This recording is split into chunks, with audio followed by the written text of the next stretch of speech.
3 backhands in a row. Ryan Harrison, when you played, Stan, you wanted to stay away from that wing, didn't you? I just felt like on the backhand wing that he could hurt you in both directions. The forehand side was a little bit more predictable where he liked to go. In the backhand, it just has such good wind up and disguise. And you see that poster picture of him when he's loading up for it. It's so dangerous.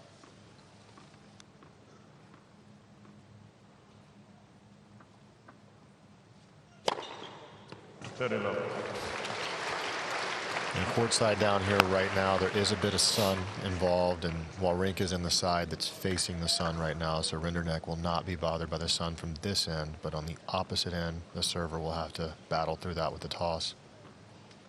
Has been asked what his favorite hobby is. He says it's serving bombs. I wonder what that feels like.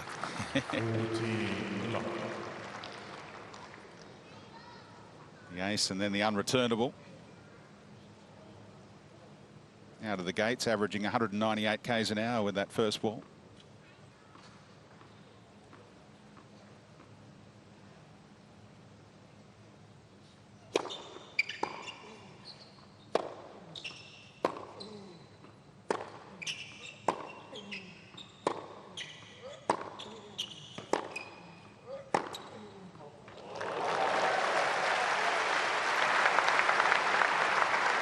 There's the damage he can do off the forehand wing. Yeah, I think if he's a good chance today, Stan, it's going to be hard for us to predict how good his form will be here. He's not a young man anymore by tennis terms, but logic says that he needs to win the majority of points from the back of the court. So that's his strength. That's where he'll go to. That's where he'll fall back on when he needs to.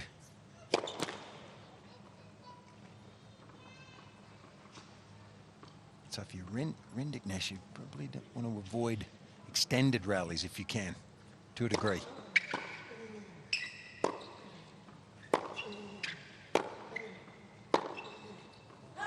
It's a comfortable service hold first up for the Frenchman. Both of these men have played in the United Cup before in 2023. 1 win, 1 loss for both players.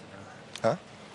Older, the hardest thing to do is back it up, and you have to respond next day every time. But with Stan Wawrinka, this is his first match of the year. He's going to be able to really empty the tank. He's going to be feeling fresh after an off season. So that thing that's most difficult when you get up there in your years on tour, he's not having to work with that today.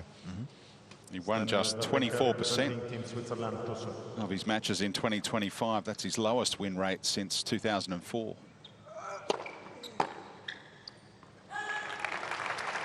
Yeah, and I think to back up what Ryan's saying, I think when it's a one-off situation, it is a bit unpredictable how well he's going to play here.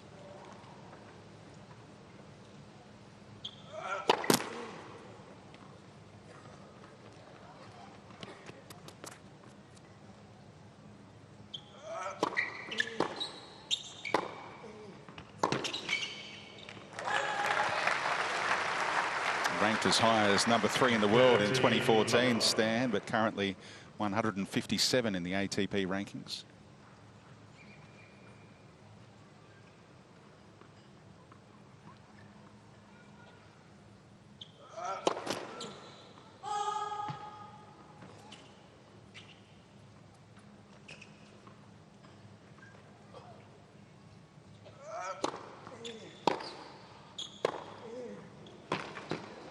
There it is.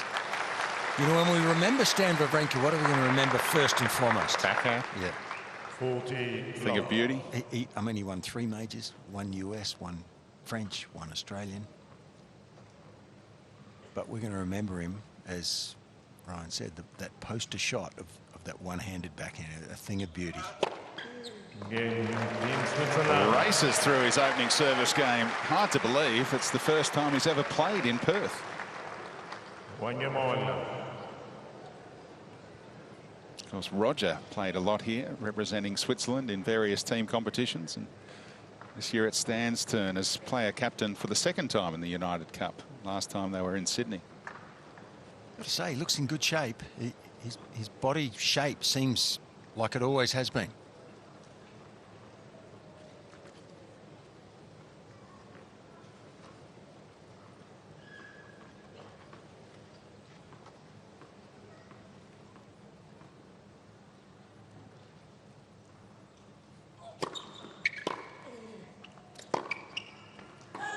Love 15. He spent 4 years at Texas A&M, went the college route. You see some players maybe go to college for 1 or 2 years now and then get out in the pro circuit, but he got his degree in business and hopes to utilise that down the track. Arthur.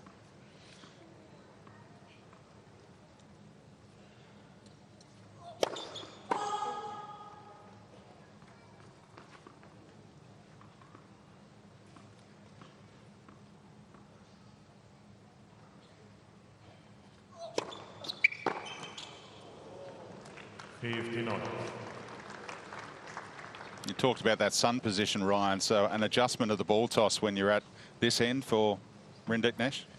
Most definitely. I'll have to move it around a little bit. And I was actually just paying close attention to that.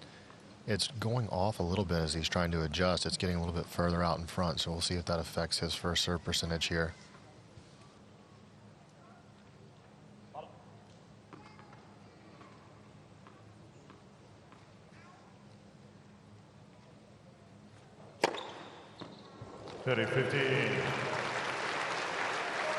Equals his fastest serve of the match so far at 203 k's an hour.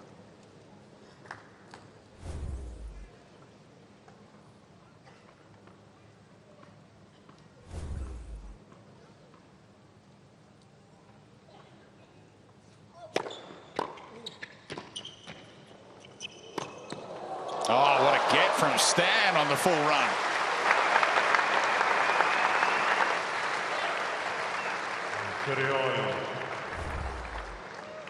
Yeah, he made a move forward, didn't he? When he sensed that Arthur was lunging and stretching, a bit out of position, he immediately moved forward. He read the play beautifully there, Stan.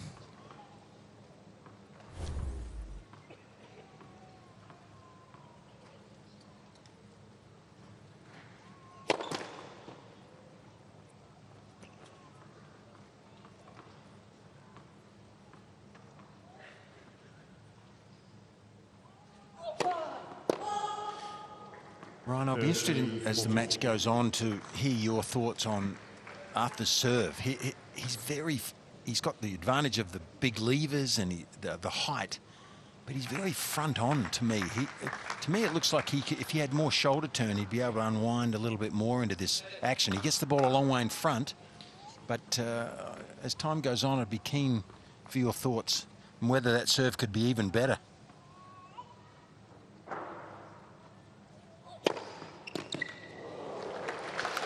Gets him out of jail there, saves the first break point of the match. Fitzy, I agree with you completely. When you look at the way his serve, his production is, it seems like he's got a great serve, but you can see how it could be quite streaky with that toss and also with not getting the leg drive that he could maximize with. So I agree with you in what you're saying there.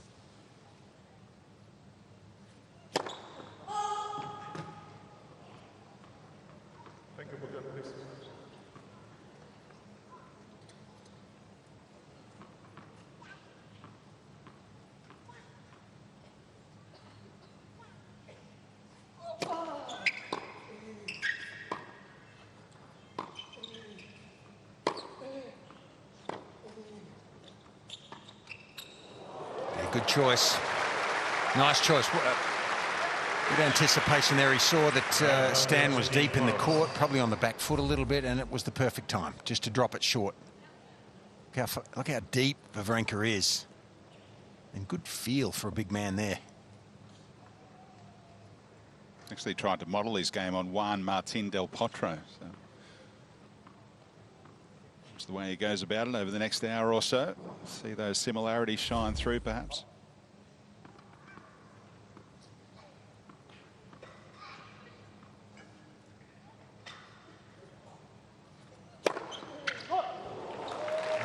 So staves off the early break points and holds for a 2-1 lead in the first set. Team France leads 2 games.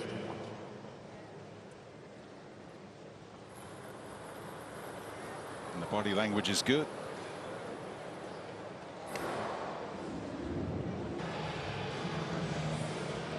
One heck of a player, Magnus Norman. It goes under the radar a bit, Norman. I mean, there's so many great Swedes just around his time and before, and underrated, I would say. What a player. should say, semi-finalist at the Australian Open, made the final at the French.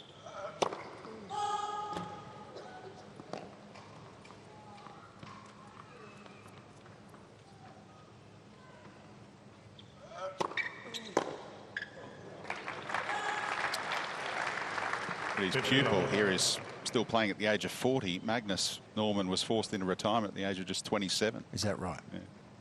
1 year older than the great Bjorn Borg. Mm. There he is. Still a handsome dude, isn't he?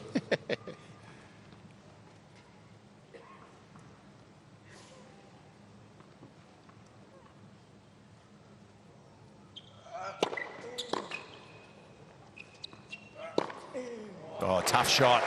I mean, that's class right there. That is not easy.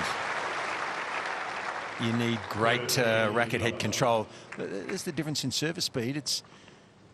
That is interesting. First serve, that is. Shows how strong Stan is, still is.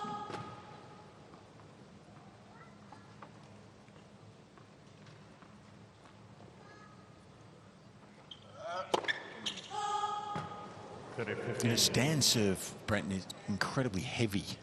You know, some players have a fast first serve, but his, you know, it feels like a hand grenade coming off the court. You know, with that heaviness, it's a combination of forward speed and bounce.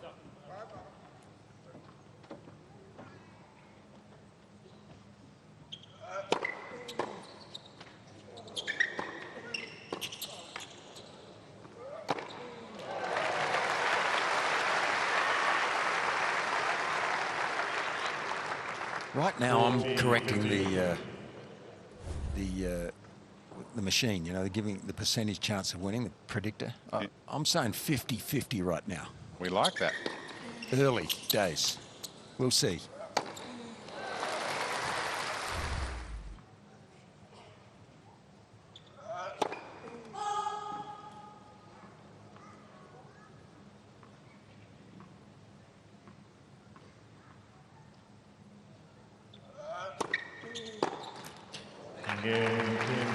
So you can see there Arthur trying to attack on the second serve, trying to stand inside the baseline, and I think a good tactic, but having trouble with the heaviness of that second serve. So 2 games apiece. Let's get down to Ryan Harrison, who's going to chat to Stan's coach. Hey guys, I'm here with Magnus Norman, just grabbing a seat. Magnus, you were just giving a little instruction there. What was that instruction just now? Be aggressive on the block returns. Sometimes he has a tendency of being a little bit too passive, so try to be aggressive on the block. I think he's going to try to move back a little bit on the second serve now, just to see how it feels. Yeah, that's great insight. Obviously, Arthur has a great serve. What was the game plan like coming into this match? You know what? In today's tennis, everyone just tees off. It's very tough to have a game plan, really. So it's more about Stan's game, in my opinion, and yeah, try to execute his game plan as good as possible. Well, you talk about Stan's game. Obviously, he announced this is his last year on tour. What was off-season preparations like for him this year? The same. A lot of hard work, a lot of hours on the court. He wants to do a really good finish with a really good year. He has an amazing career, you know, so obviously emotional for both of us. We've been working together for 13 years now, you know, so. But everything comes to an end, and hopefully he will have a good year. He deserves it. Well, we can speak for everybody in saying that we hope you have a great year as well. It's been a great partnership, and all the best. Thank you. 30 love. Thanks, Ryan, and thanks to Magnus Norman for being part of our coverage. 2 movie stars. Hey, how good's his English? Perfect. Yeah. Making us feel a little uneducated there, Magnus. Coached a host of players, including Thomas Johansson, Robin Soderling, fellow Swedes. Oh, good shot there. Didn't try to overplay that. Rinderknech played that for what it was worth. It was low, and he just caressed that ball with accuracy. Excellent choice. And that's probably the block return that Magnus is talking about. Just a little bit passive off a first serve. But having said that, this is not an easy serve to contend with.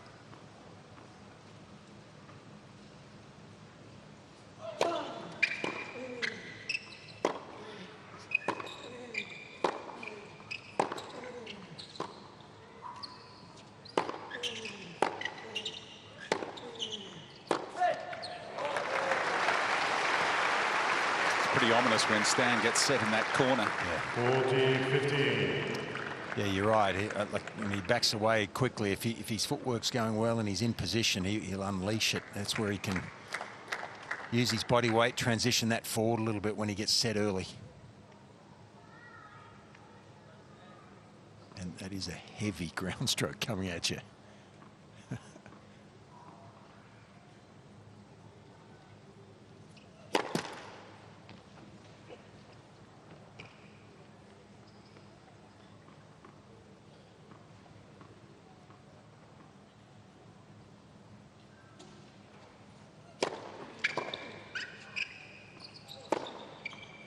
Put away again with the 1-2 punch. Rinderknech leads 3-2 first set. Team France leads 3 games to 2.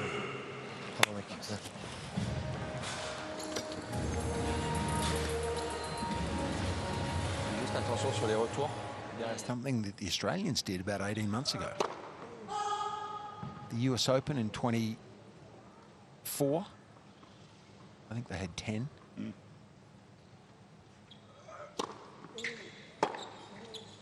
Means there's only 90 others for everyone else in the world. Exactly. Yeah.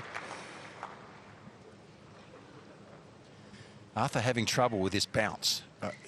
You know, in the heat of the day, this ball's going to get up higher, and with the natural spin and topspin on this second serve, it jumps and is very difficult to control that kick.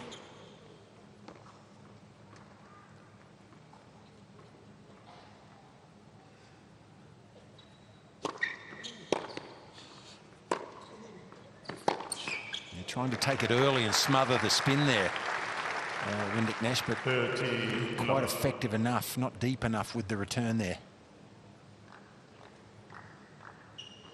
Yeah, those second serves on back-to-back points around 146 k's an hour, but the heaviness you were talking about earlier.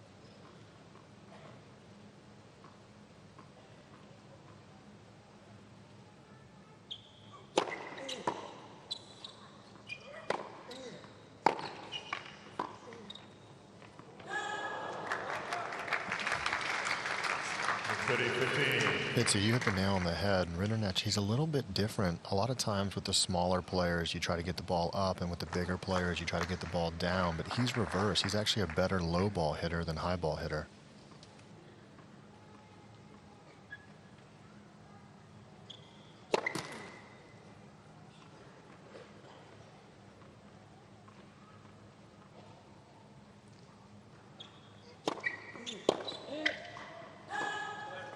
You'd be familiar, Ryan, with the courts at Texas A&M, wouldn't you? It's College Station, right?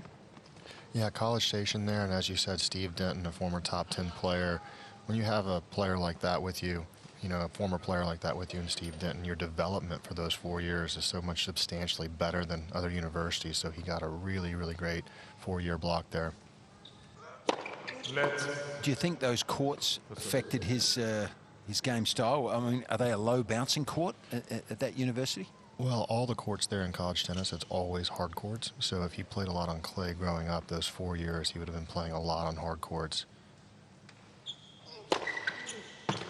I don't know the court speed as far as what the speed is of those hard courts, but I think being in France, he'd have played a lot on clay growing up. And so for him to have this success on the hard courts, you have to think that those college tennis days played a big part. And you know, I think a little bit on the other side of the net with Wawrinka having won 3 majors and being 3 different majors, his ability to adapt his game to different court speeds, it really helps him as he tries to make his way to be successful at this stage of his career. He can play a little bit more offensively. He can use his slice, do some different things out there. See a lot of racket changes when the new balls come out. This is the last game coming up with the old balls, and Stan went down the other end to make an adjustment here. Can he find a breakthrough in the 7th game?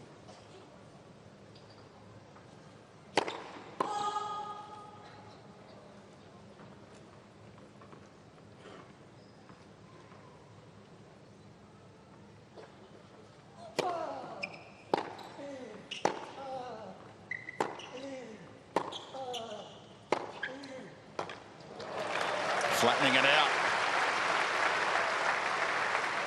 Well, Love 15. looks like he's gaining a little bit in confidence here, Stan, as you know, great players will do that quickly, and he's in this first set here and looking to apply some pressure. Great preparation. He's always had that timing.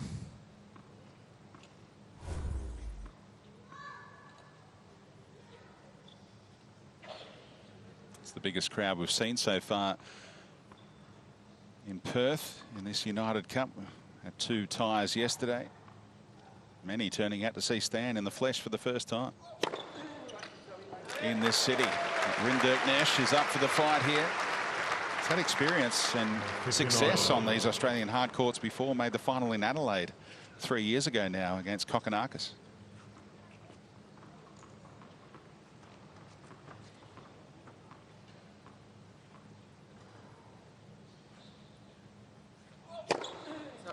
To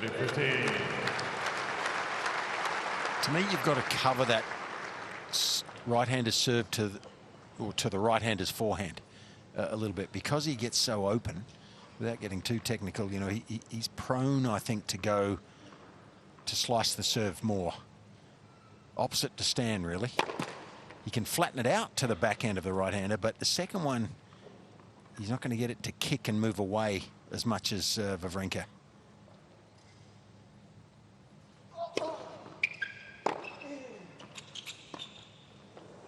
Gee, that's a good choice, though. He's got some feel, hasn't he, for a big guy? Yeah, a couple of times now. 40-15. Took some speed off the second serve as well at 155. I like the fact that you couldn't tell in his preparation until right at the last millisecond, really, that he was going for the drop shot. He just prepared normally, changed mid-swing.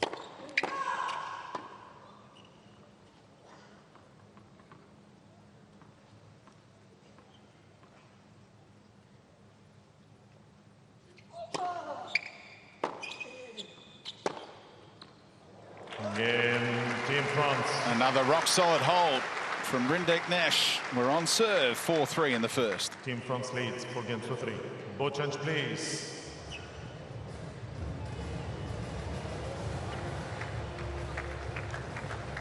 But we did sneakily win the tie. No Roger that year. Roger wasn't playing.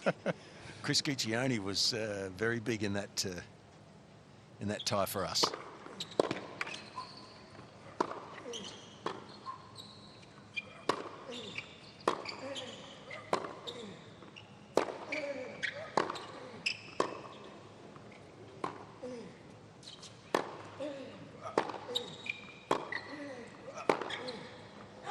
It's long, and that's maybe the best point of the match so far. Yeah. Well, we've got new balls in this game, and I mean, you can tell by the shine of them, actually, but they'll be a bit quicker through the air, particularly in the sun. A bit tougher to control. Pretty good rally from both players there.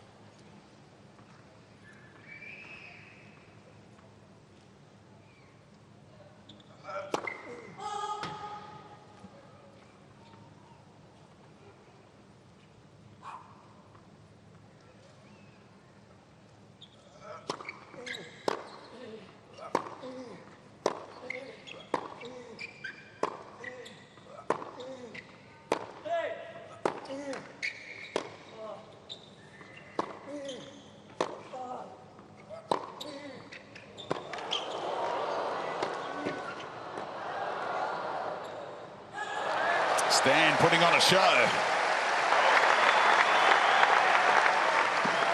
Yeah, there was some pressure on Stan there. 59. Rinderknech really applying some pressure, playing 2 good rallies in a row, and his intensity level's up, and there was pressure on Stan to win that point. He didn't want to go down love 30 here.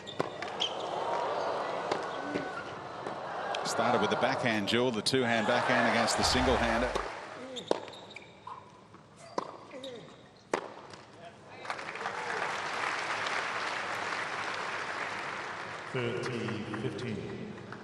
Only one break point opportunity in this match so far. It went to Wawrinka early.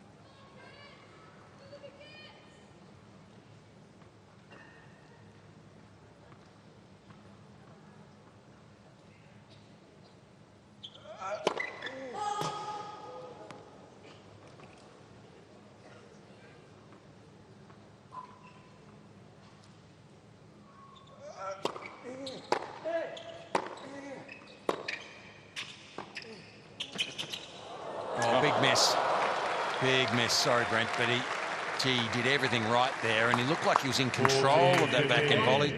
That was a strange miss from him. He's good when he gets in there with time. And that releases a pressure valve here on Wawrinka. This should have been 30 all.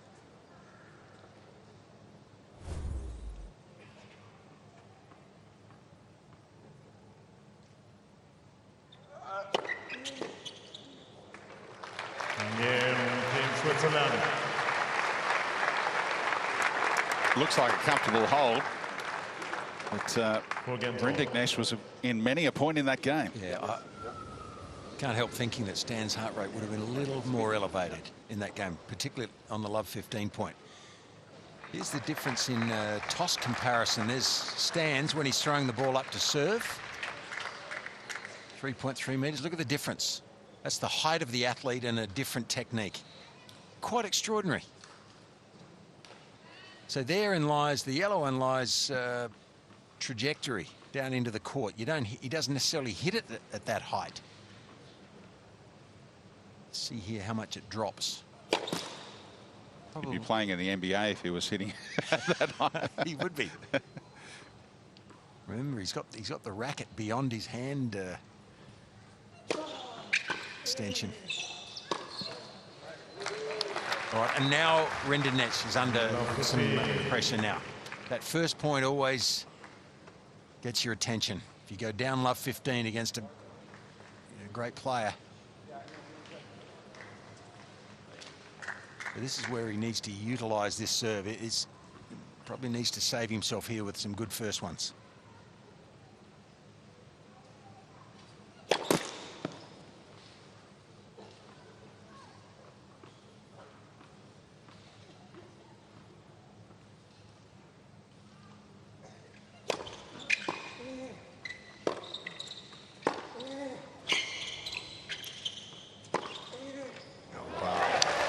Well, that's vintage.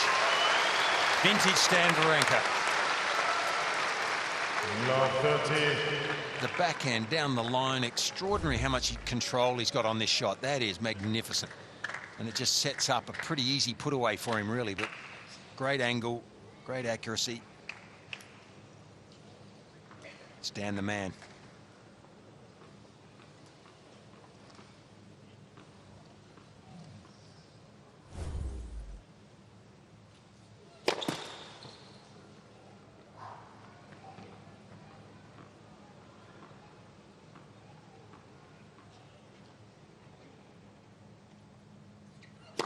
Oh, it's happened quickly, hasn't it? Love 40. Fitzy, this toss is all over the place right now. We were saying that earlier, and we saw the graphic a moment ago with how high it is. I just find it difficult to control consistently a toss that goes that high, and it's gone way off here. Probably a few nerves. When you lose that first point, Ryan, it increases the pressure on you. Trouble here, love 40.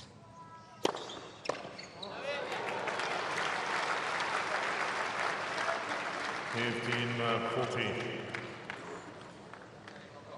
So he saved the only 2 break points of the match so far. 2 more to come.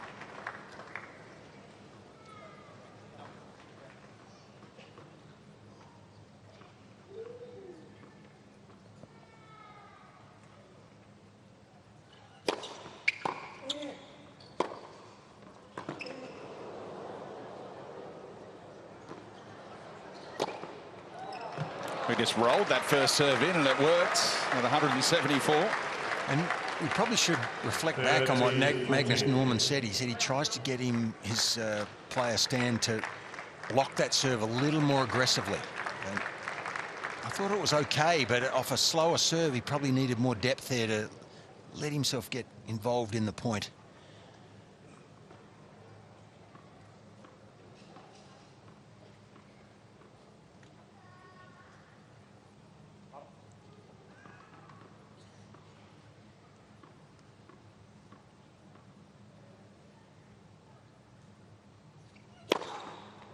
Saved him. Yeah, credit to the Frenchman. From love 40 down to juice, 208 k's an hour out wide. Well, from love 40, he's hit 3 first serves. Yeah.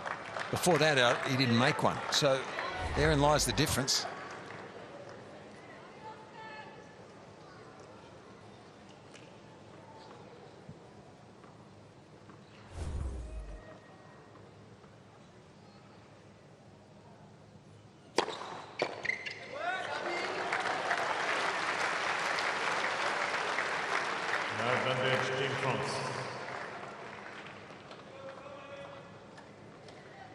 Didn't play in a Grand Slam main draw until 2020. Talked about going through the college route. So he was 24 years of age when he played his first Grand Slam singles match. Looking at the other end, seeing a 40-year-old down there, he's thinking, I can extend my career for a long time yet.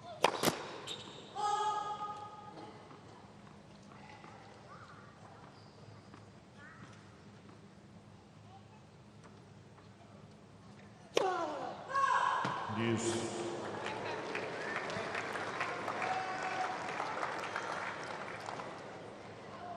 Second double of this game, third of the match for the Frenchman.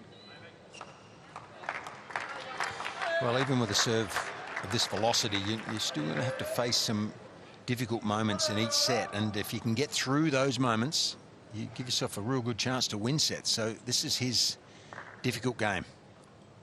Utilising that serve clock. You can see it on the right there, all the way down to 0.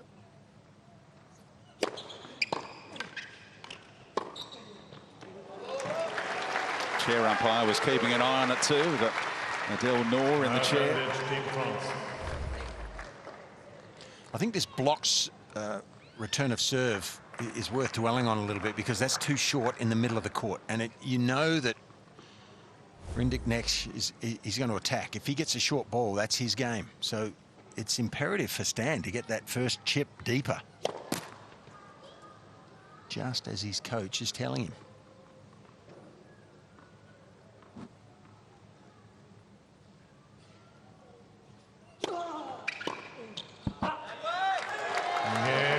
From love 40 down, Rinderknech holds and leads 5-4, business end of the first set.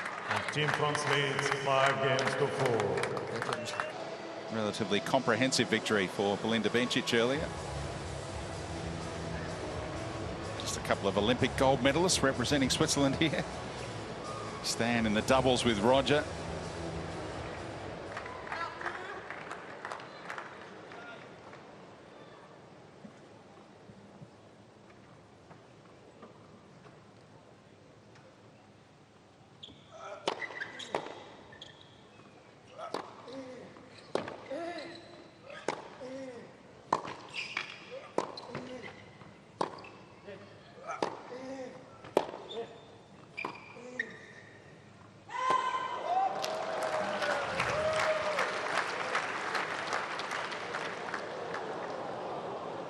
Love 15.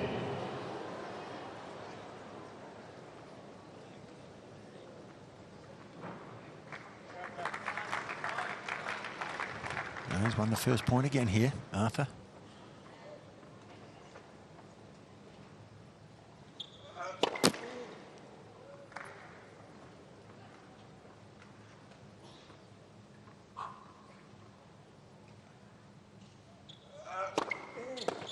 Oh, great change up. Gee, I'm sure Arthur was waiting for the ball out wide there. It's his stock standard second ball with a big heavy kick. And Stan took a risk. Flattened that second serve out. That was a bit of a big moment, I think, in this set.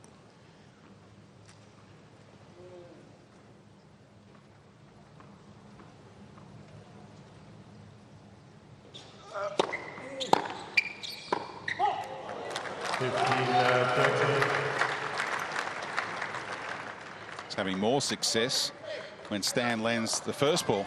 I saw that stat just a moment ago. 91% of points won behind his second serve for Wawrinka.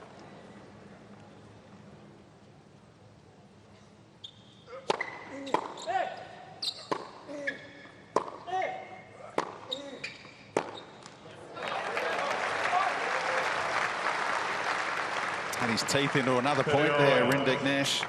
Yeah, he's asking the question, isn't he? But his best percentage chance of winning is early in the point. When the longer it goes, the more you would be expecting Stan to win. But he is making Wawrinka play here.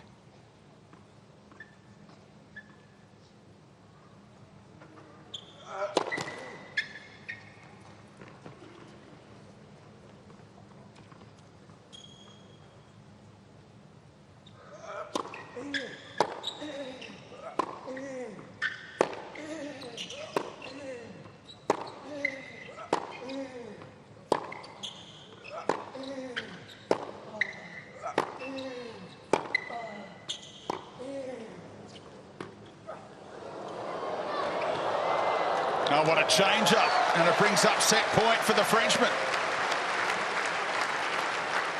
Yeah, that's impressive. 30-14. Got locked in the rally.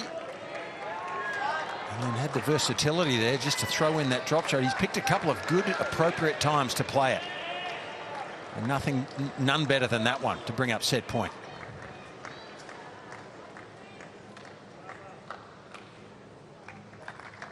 Leaning left if you're the Frenchman.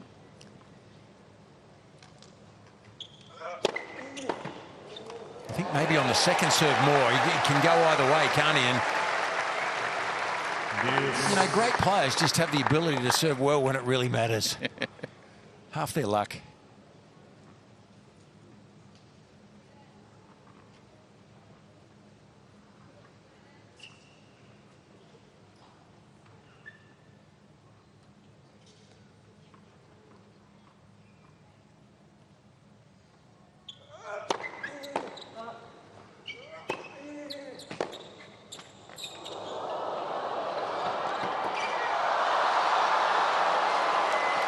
Well, it was all going on in that point, and it leads to another set point Team France. for Rinderknech.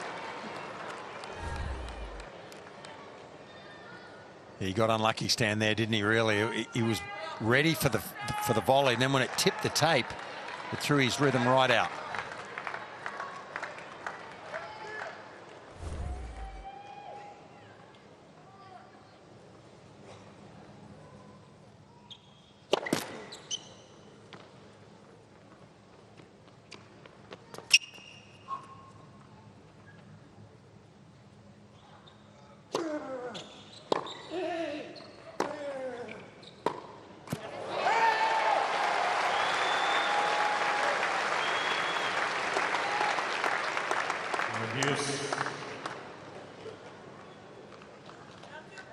Did he change his mind at the last moment there? Well, as good as he is from the back of the court, particularly for a big guy, I mean, the solidity is not quite there, is it, on the big moments from the back, as it is for Wawrinka.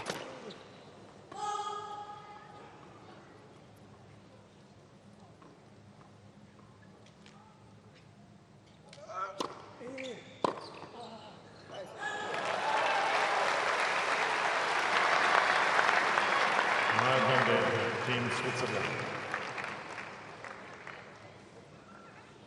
Both benches and all of the fans inside RAC Arena invested in this match right now.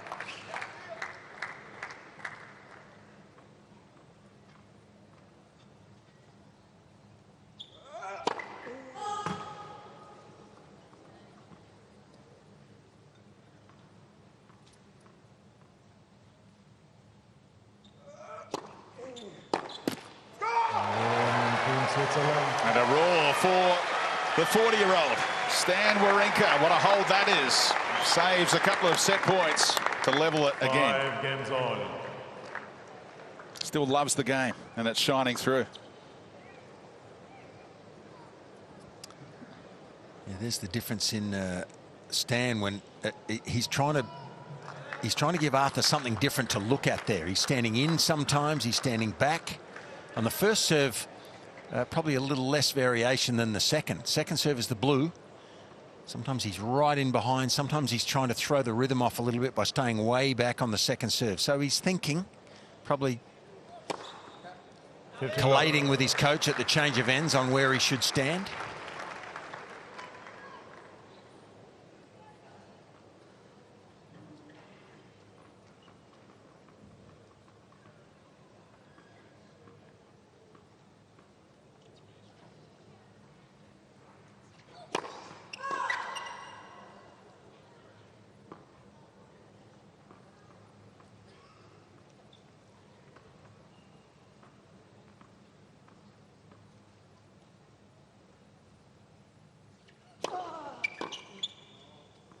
He won't be happy with that stand. 30 low. I mean, that's a free point. He should get that back in and relatively deep too, but he's just lost a bit of control. Maybe it's the bounce from this tall server. Just giving him a little bit of trouble. And that's probably why he's varying his where he's standing on the return, just to try and find some rhythm on that return of serve.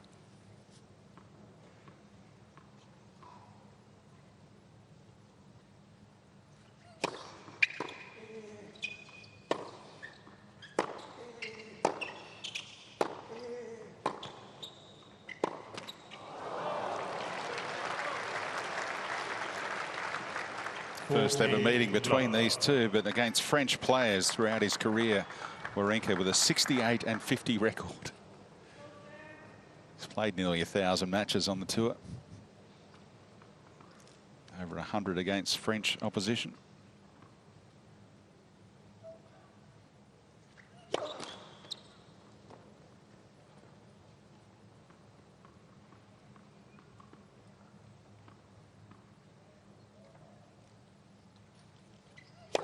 Let's. Second.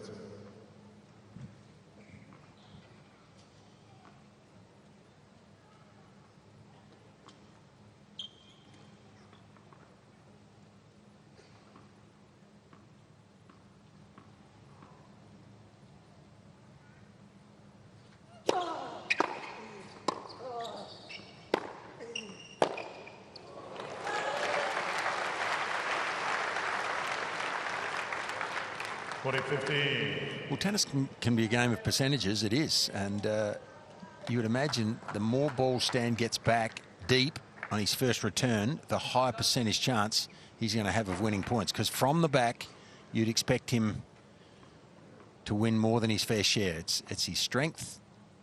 That's his first objective. Get the ball back and get it back, preferably with some depth. That's too good, though. He's the first to six. Late in this first set, Rinderknech 6-5.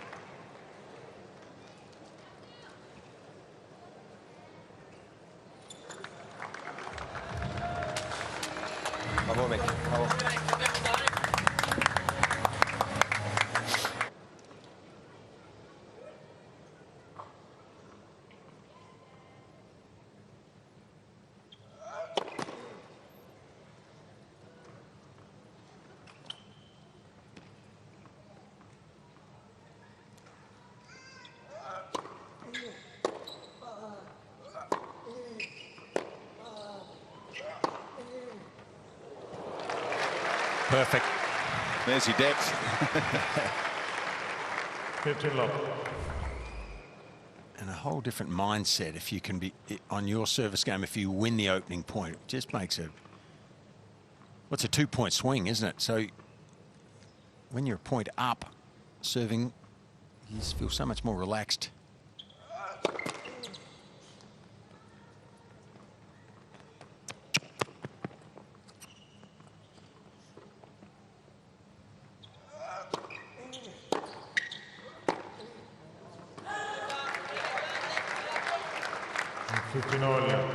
Talked about that history against French players in the previous game. Of course, he played in the win over France in the Davis Cup final for Switzerland in 2014 in France. Took down Songa in the first rubber of that tie. Teamed up with Federer in the doubles as they lifted that trophy.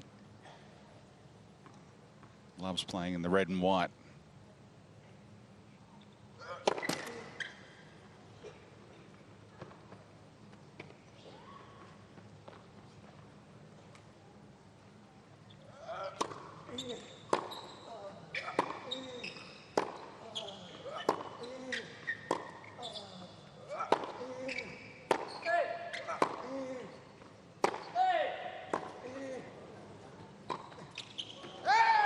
He tricked himself there, didn't he, Arthur? He shaped up like he was going to hit another drop shot. Stan started to move forward, and then he decided to use it as a chip instead and chose a difficult one down the line. Just overplays it.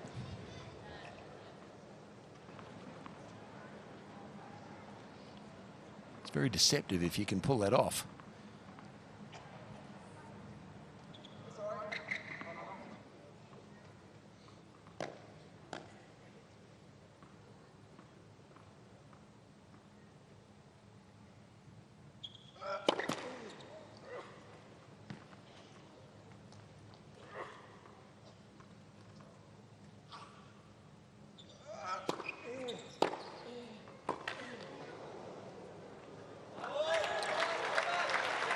Yeah, the type of play, I think, is the right choice, and that's probably an influence from Lucas, his coach.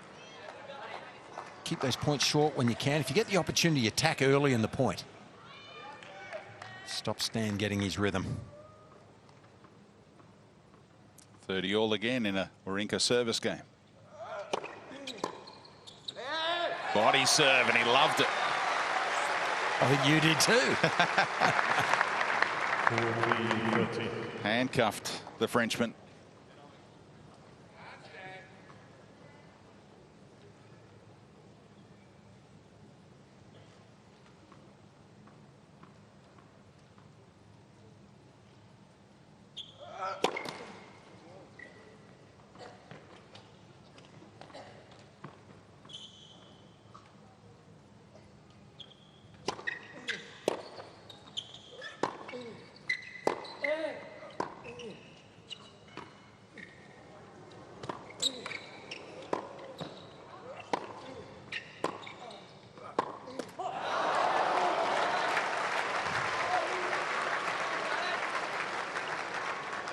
A little bit of cat and mouse there. Not a pretty effective drop shot, but Stan was clever with his... When he had to move forward, he used the speed and the height of that chip of his to allow himself to get back in the point, but all to no avail.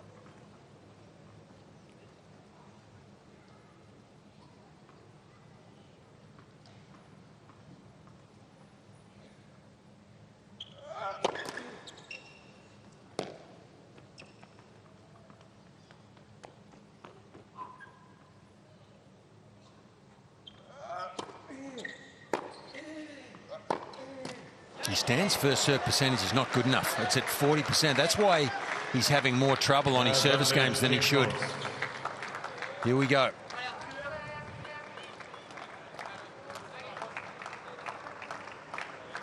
Set point number 3 for this man.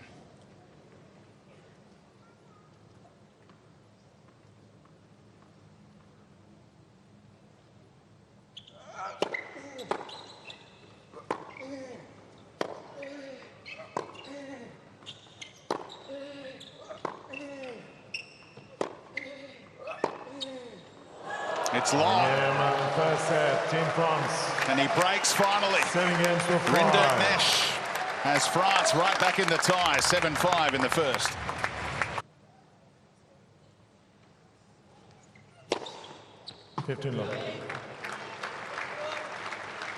When you're setting up for a block return, is it easy to then attack it if you see the right kind of ball, or are you set in going with a block no matter what? Well, I think if you're looking like or feeling like you're going to block the ball, your swing is shorter. You have a shorter swing pattern. Oh, that's the feel from heaven right there. Feathery touch. He deliberately tried to hit that. That was perfect. He's got feel for a big guy. Fitzy, that was beautifully struck here. I was watching him as he was making his way in the net, and he just slowed up a bit, and he almost let that ball get right up to his toes so he could just pick it up right off the bounce. That was like Harrison feel right there.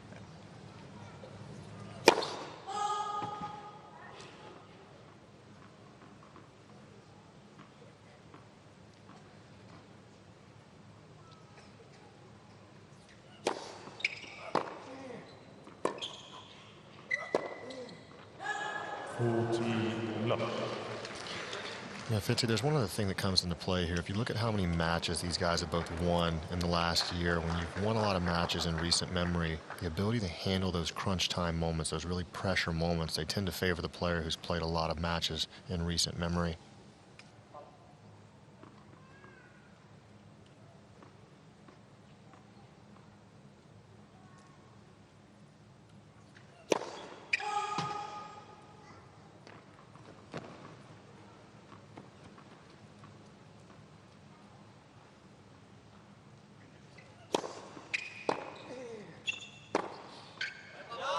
A love game for Rinderknech as he maintains the momentum gained at the back end of that first set. Stand.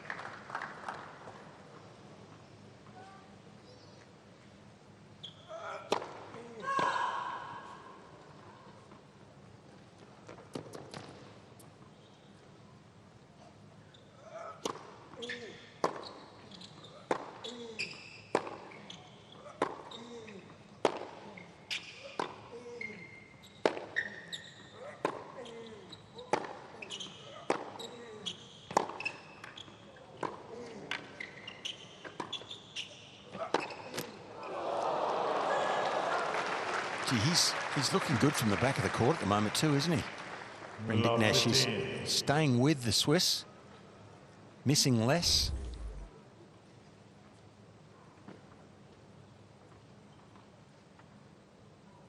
Gee, that just caught a millimetre or two of the line there.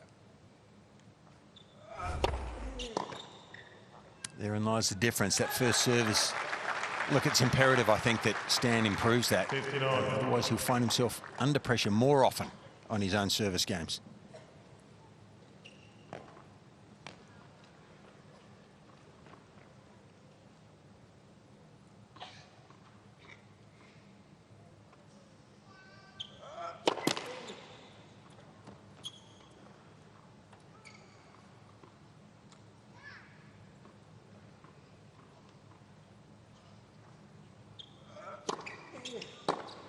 Oh, bad miss. 30-15. Haven't seen that too often recently.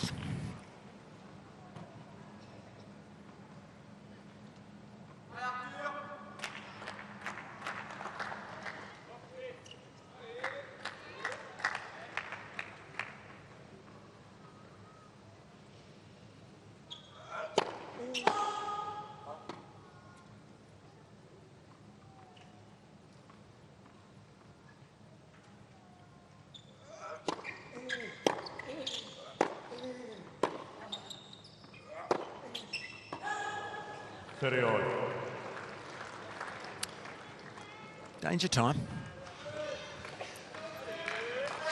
Third consecutive service game for Wawrinka. He's faced 30 all, and Rinderknech has been able to establish break points from this position.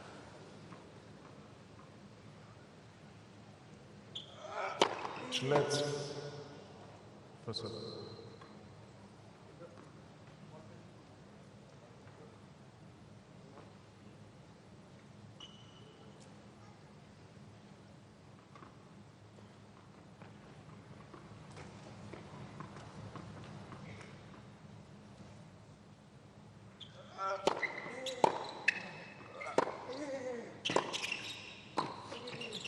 Oh, what a move. Stole his way in and backed it up with the volley. 40-13. Well, he's full of class, and you'd expect him to make this, but gee, I thought he'd overplayed it for a second. That was tight. Perfect volley, really, in the end.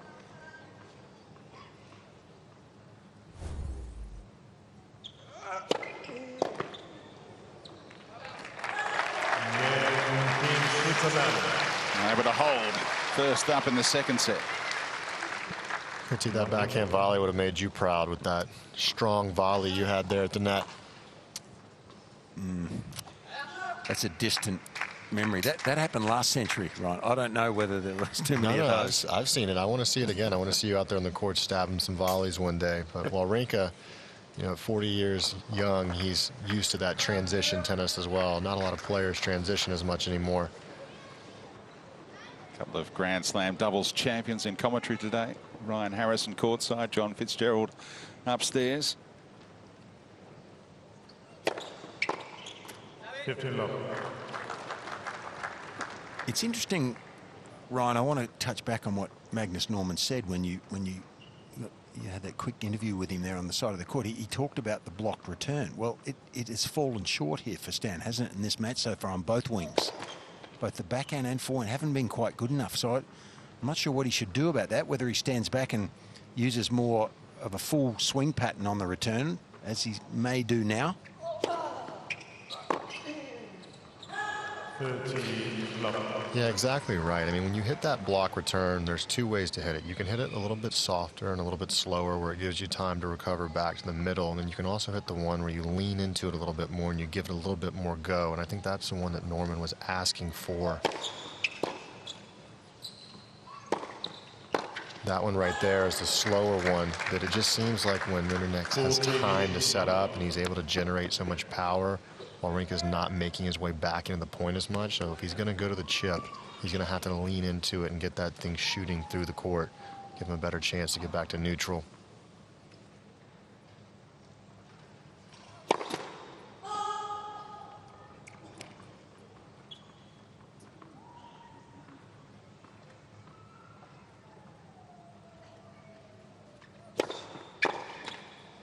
Game, Team France. Races through that service game. 7-5, 2-1 in favour of Rinderknech for France.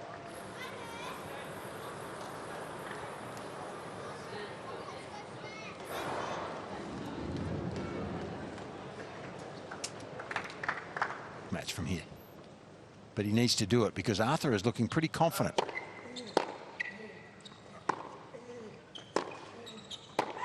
Fifteen love.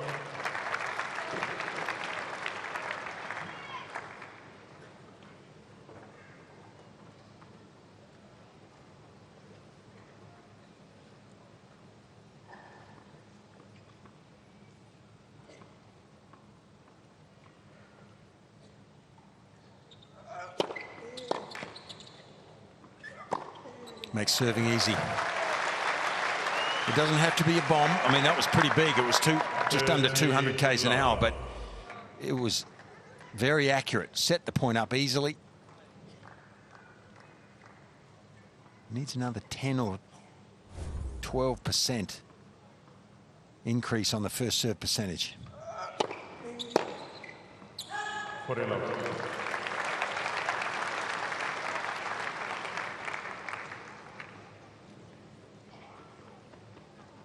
At the age of 40, still has the highest average first serve speed in this match. Wawrinka. Come on, mate, 40s. That's young. Going at 192 k's an hour.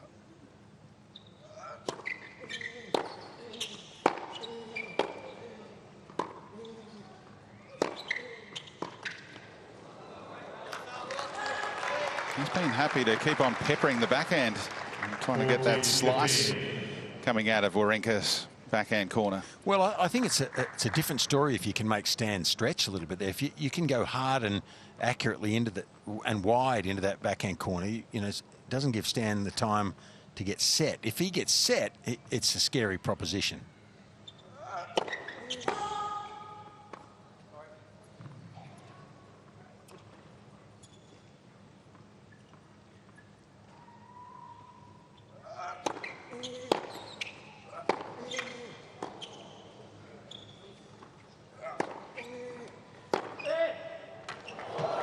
Right back past him, a stunner from the Frenchman.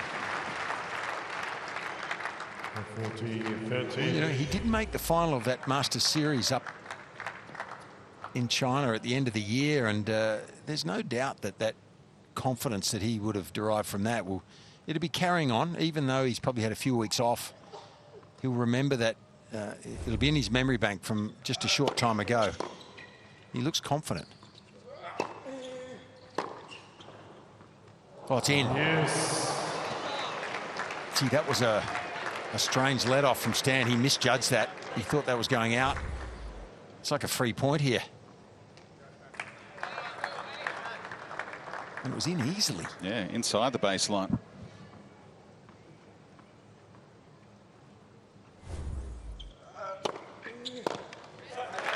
Nice response. Cutting one out wide to get a free point on serve. Throughout his career, we see him come out of the change of ends, bouncing his way at the back of the court. Seen that kind of action a few times from Stan, but then he's not quite certain of his footing, perhaps.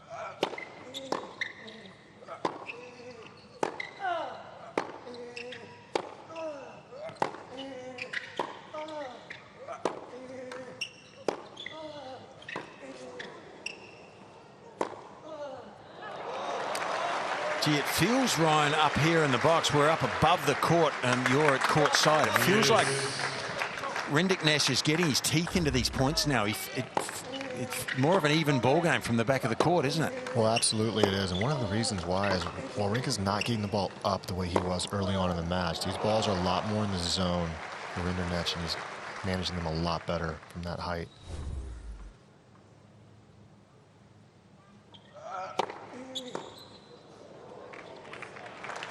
Body serve becoming a go-to on some big points.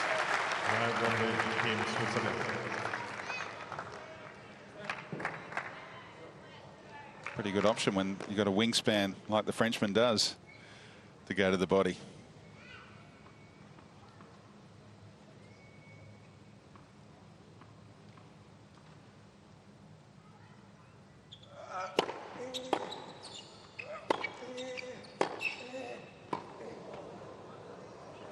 he's getting better all the time. Yeah, can't miss that forehand down the line.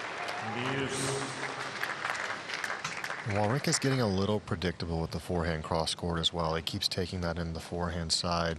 And we've seen a couple points in this game where it looked like Wawrinka was fully in control, and the Frenchman just took off anticipating and was able to turn it around.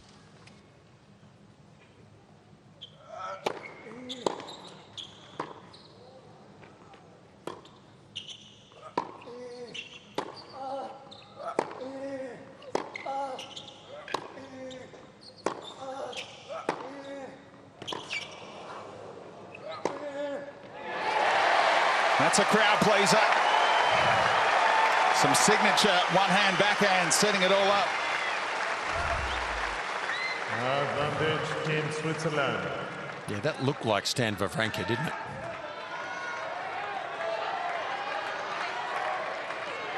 Applauded by his opponent.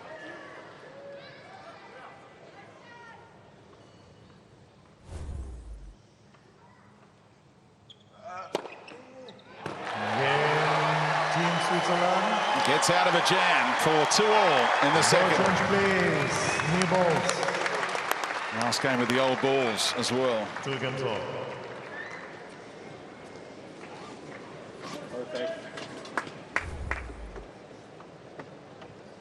Five times he upset world number ones at Grand Slams, including for his 3 Grand Slam titles. Beat Nadal at the Australian Open in 2014 and Djokovic twice. Roland Garros 2015, the US Open 2016.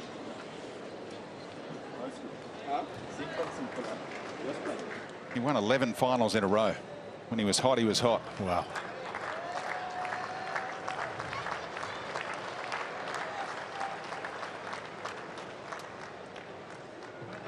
Still in this match.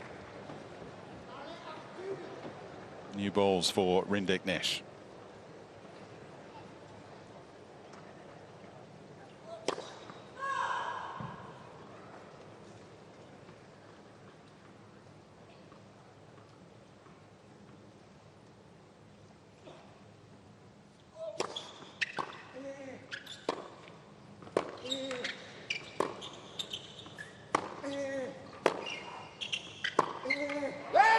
There's a backhand winner. You've been looking for it, Brenton. And the crowd has as well. First time he's ever played in Perth, and there's the signature shot. That's not easy, I'll tell you. You know, to change the direction there, that the simple higher percentage shot there was for him to go back across court. But therein lies the confidence on that wing.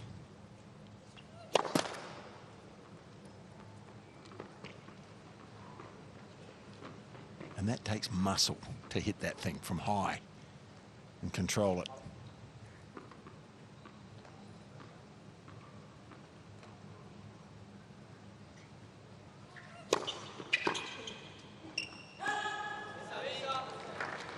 But you know what, that hurts. He just isn't hitting that well enough. Too many free points on the chip return. Yeah, it was close, but unfortunately for Stan, it missed, and he's just not hitting the chip block return well enough at the moment.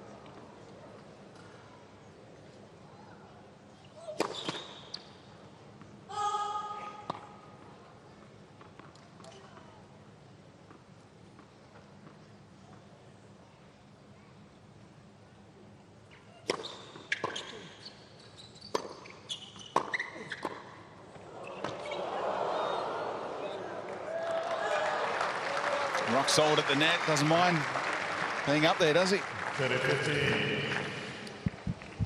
Well, the other element of hitting that chip return is that you need to be able to move quickly back to the open court, because you're accepting that you're going to play a shot. It's going to require you to move quickly to get back and turn the point around. And at 40 years of age, I don't necessarily love playing every point starting on defense.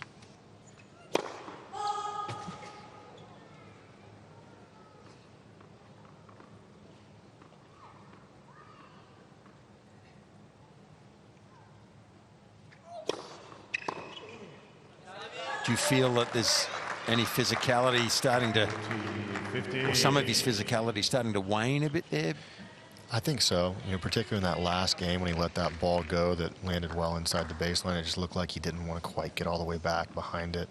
There could be some signs of some fatiguing early on.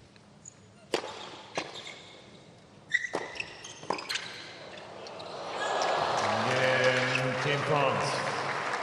So on serve in their second set, 3-2 to Rinderknech for France. 3 games for 2.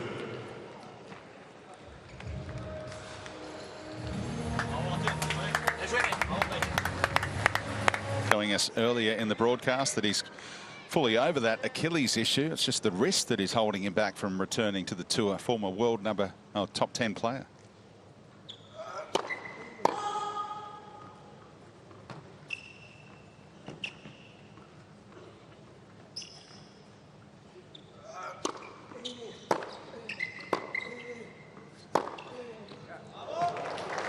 He looks confident to me now. Now he believes, okay, I'm in a position where I believe I'm going to win this. And he's starting to play, you know, a little more aggressively at the right time. I mean, that was an exceptional forehand there. And not getting overly excited, just taking it in his stride.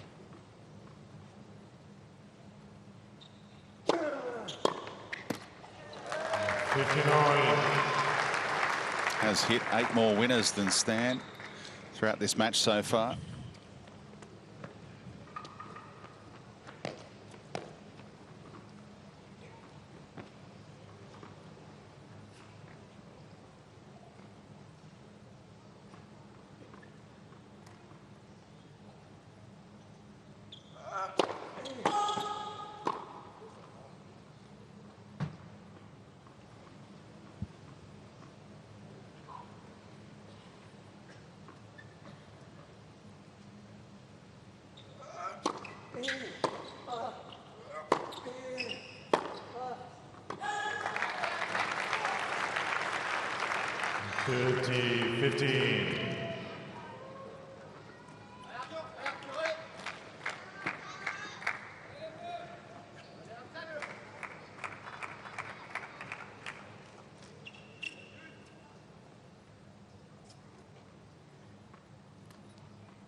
A tough one there. I mean, that's probably the wrong choice.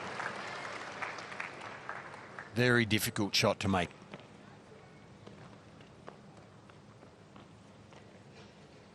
Might still be thinking about the return at love 15 when he had a good look to really pile the pressure on Stan.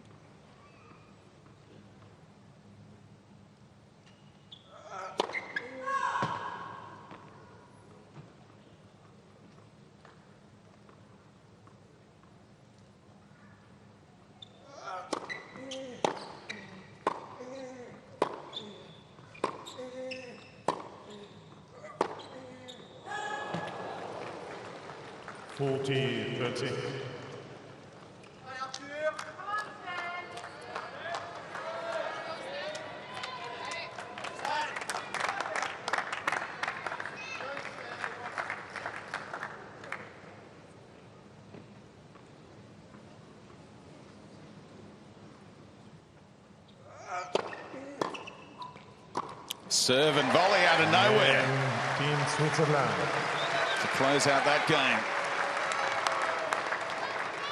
Playing captain for Switzerland for the second time in his United Cup history, alongside Bencic again, just as they were 3 years ago now. Belinda's had some great experience at this United Cup, hasn't she? Yeah. With the great Roger Federer a few times, and Stan. Yeah. And successful earlier straight sets victory against Jean. Give Switzerland that 1-0 advantage. They are slated to play the doubles later. We'll wait and see on that. It'll be Stan's call as the captain, whether he's ready to back up. He's not making too many inroads at the moment, though, against the Rinderknech serve.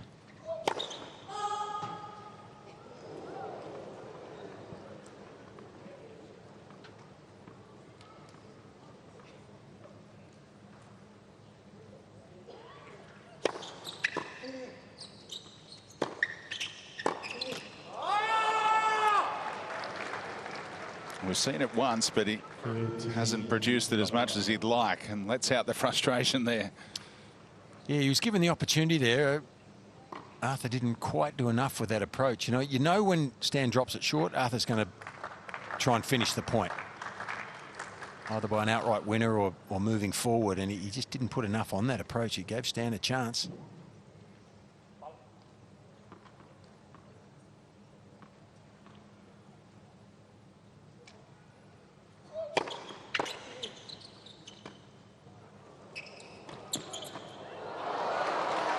Happy to play cat and mouse. He's got that feathery touch inside the service box.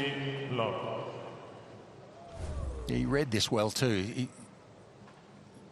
He starts moving there before Stan hits it. He just took half a step before he knew Stan was angling the racket face across court. So it takes intuition. Read the play there.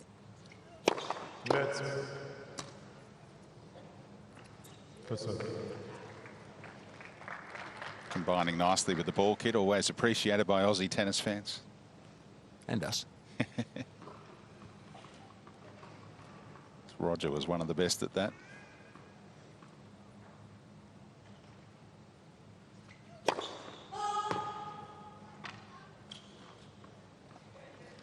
There's another one.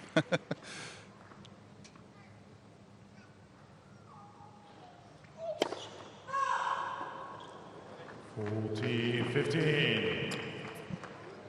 First double in this set, and it was a big miss on the second ball.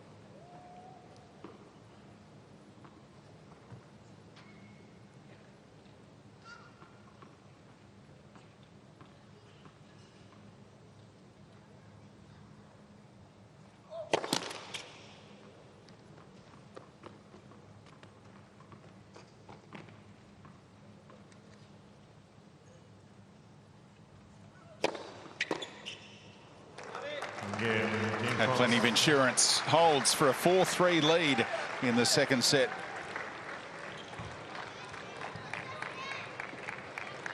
Team France leads for game 2-3.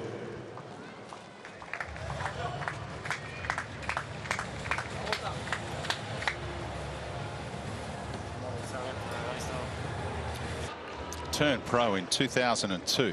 It's 24 years ago now. Turns 41 in March.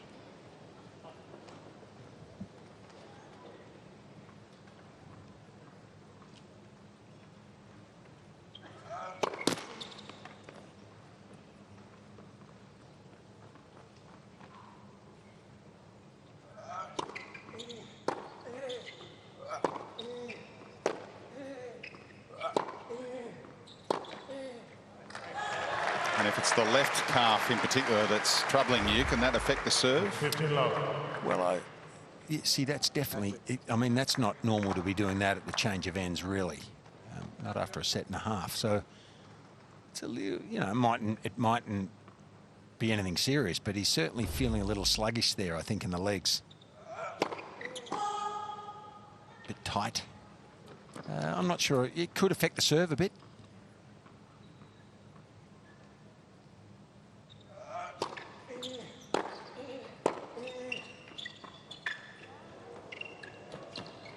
Oh, there's the touch from the veteran, trying to get the crowd involved.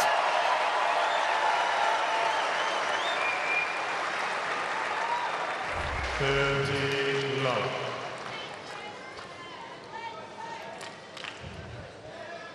As soon as he did that, he got the crowd involved, and I saw a lot of Swiss flags in the crowd waving.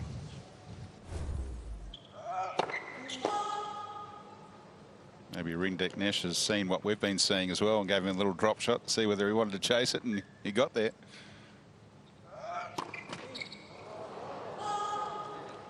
30-15.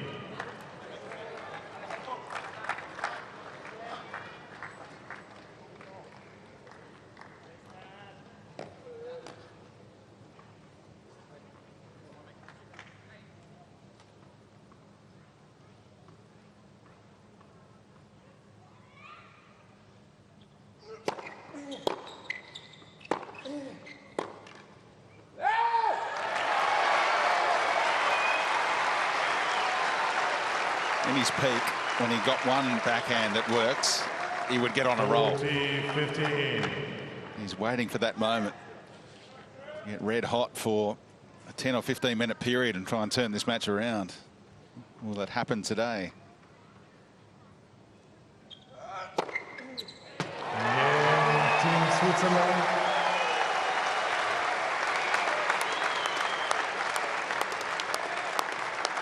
There's those Swiss flags. Nice touch from the United Cup. That, those flags available for all the fans to choose who they want to side with on any given day here.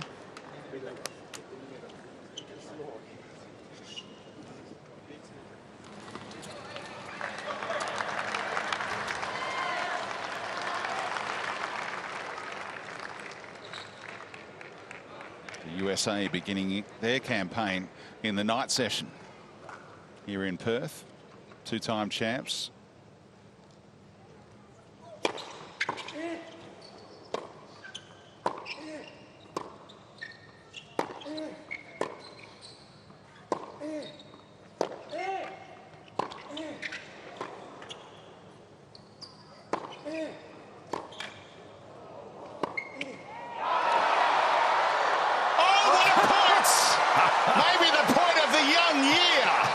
Wawrinka around the post, and the Frenchman had the answer.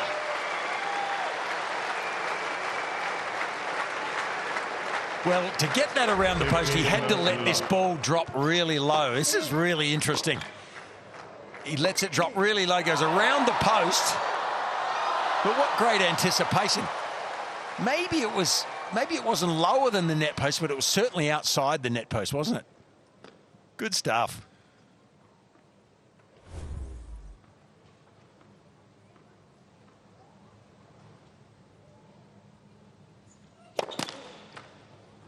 Wawrinka hit about 4 shots in that rally that would have won many a point throughout his career. I'm still giggling at your animation.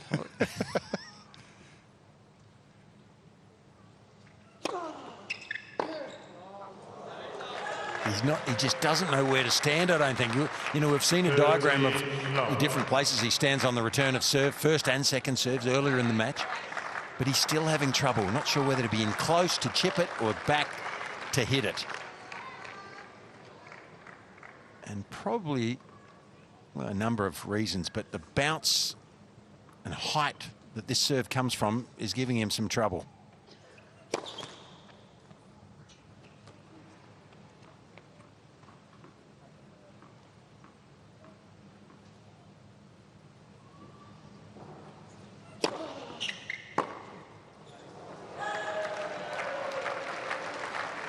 I mean, that ball's just getting away from him. Quickness through the air. Bounce accentuated by the heat. He's missing some of those by a long way. That's unusual for a player of his caliber.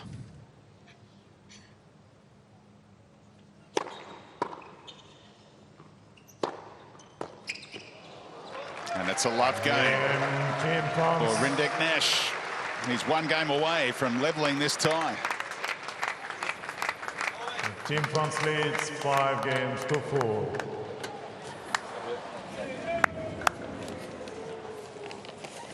So let's hope they're okay.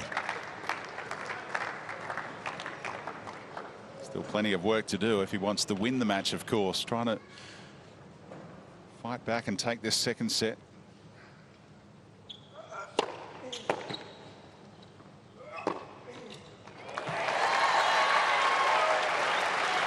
Sent the Frenchman the wrong way that time. Yeah, he just adapted at the last second here. He sees Arthur starting to move to his right. He doesn't need to go too close to the line. He just adjusts his swing, delays it a fraction.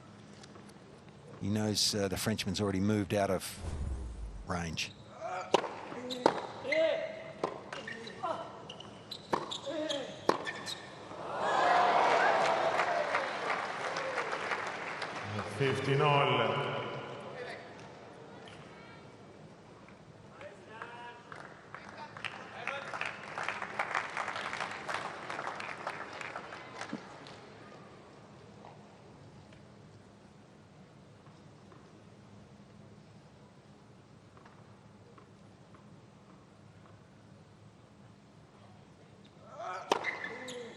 30-15.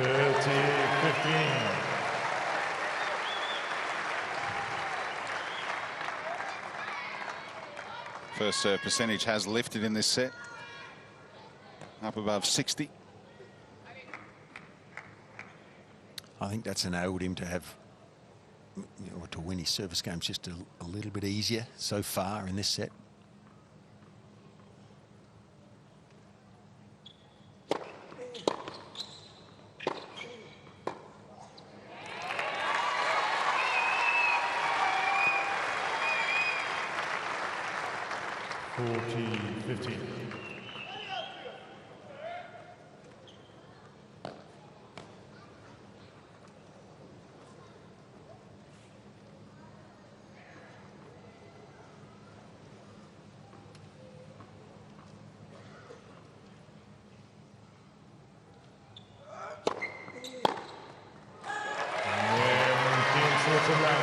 Levels this second set at 5 apiece now, and looking for another change of racket is Stan. 5 games all. Big gap between these two men in the ATP rankings right now. Rinderknech not far off his career high at 29 in the world. Did get to 27 in October last year after that Shanghai Masters final. And Wawrinka, former world number 3, currently at 157 in the world. After a tough 2025, he's just hoping his body can hold up throughout 2026. That he has confirmed will be his farewell year on tour.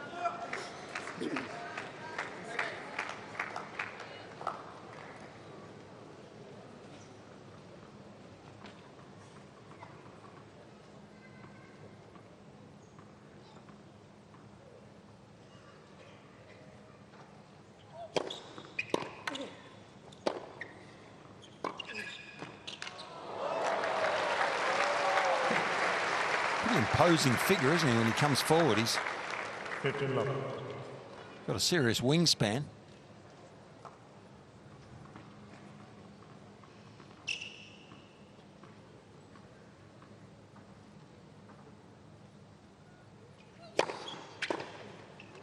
You just saw that his first serve percentage has gone the other way in this second set, but when he lands it, he's winning each and every point.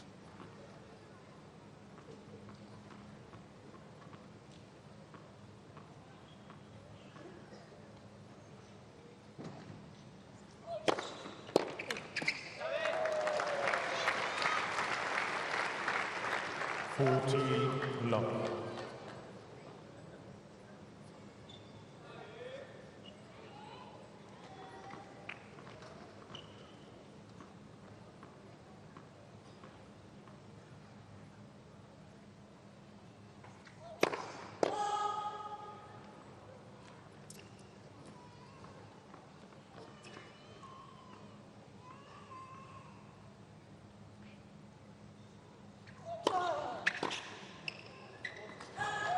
It's a love game, and he gets the 6-5 again.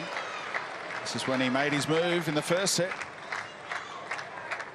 Team France leads 6 games to 5.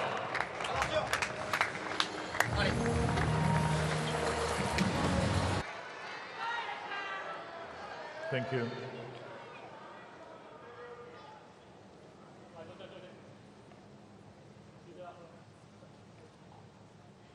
Please take your seats behind the players. Thank you. Sitting in the aisle for now.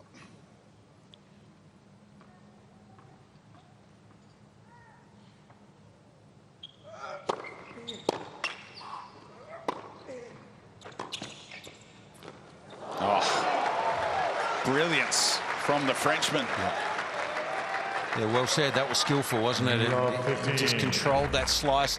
Wasn't just the forward speed, it was the height he had to control here just to make it dip, even with a slice. Beautiful. One of the best shots we've seen, actually, this match.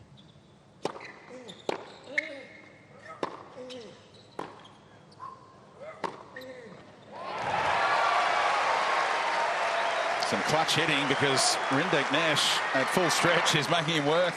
15 all.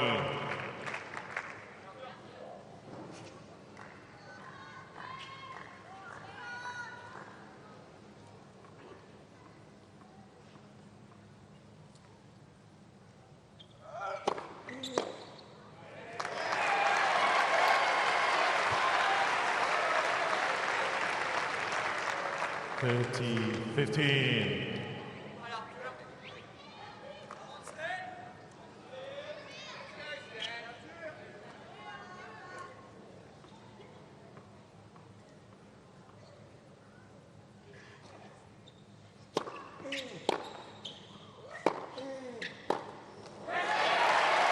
That's a confidence booster, potentially heading into a tiebreaker.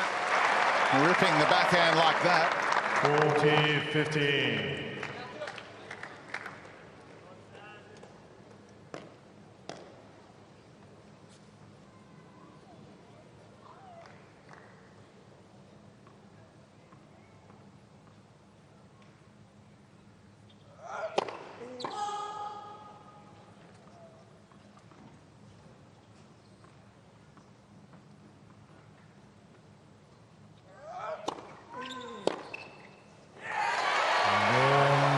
Switzerland. So a tiebreaker required to settle the second set here. Can Stan force the decider? 6 wins all, second set. Tiebreak. Or will Rinderknech wrap it up?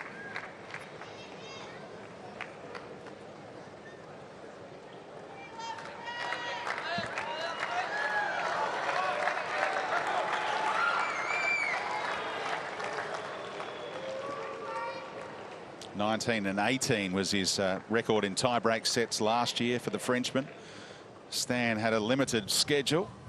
He was 6-6 in his breakers.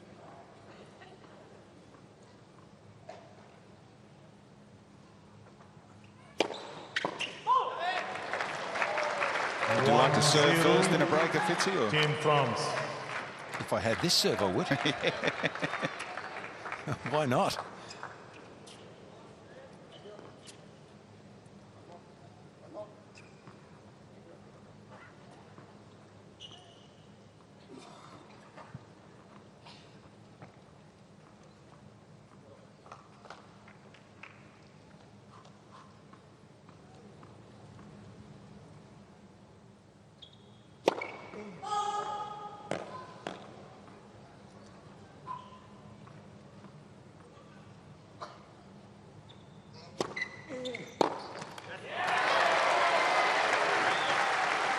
Very similar to the scoreline that a certain Ryan Harrison had against Stan Wawrinka, a second set tiebreaker in Acapulco a few years back, mate. Bringing back some memories, this.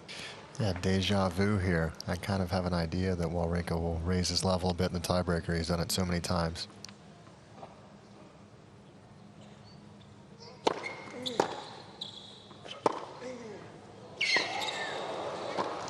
Right on cue.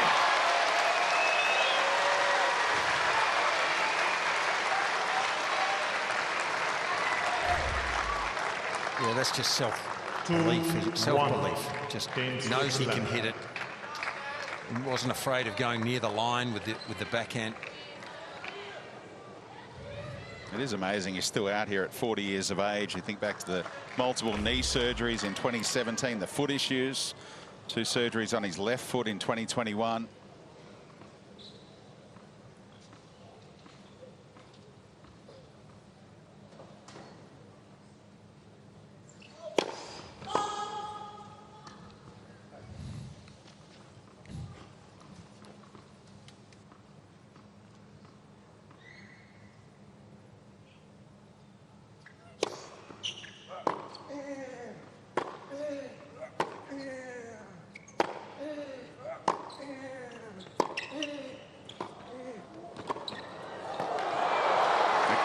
Close it out of the net as Stan was starting to make some noise.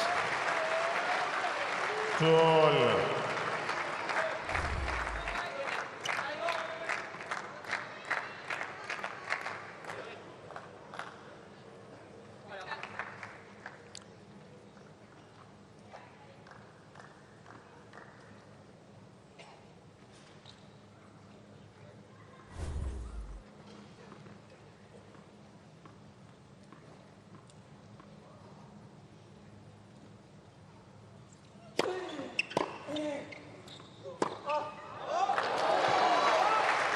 A little bit of French flair with that forehand. 3-2, Team France.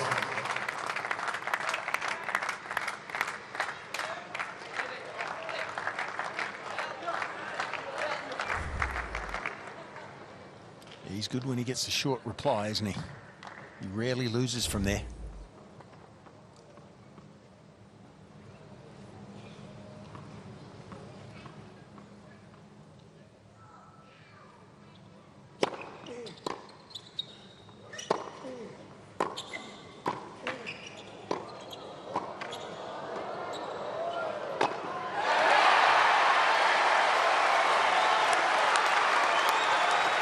Ryan was right.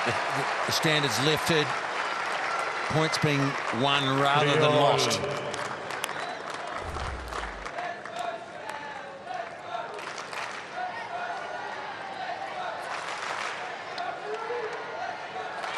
Yet to see a point won by the receiver.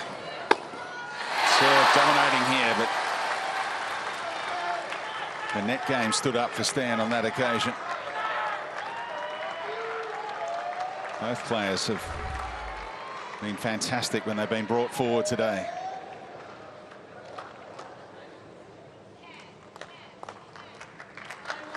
Rinderknech still down this end.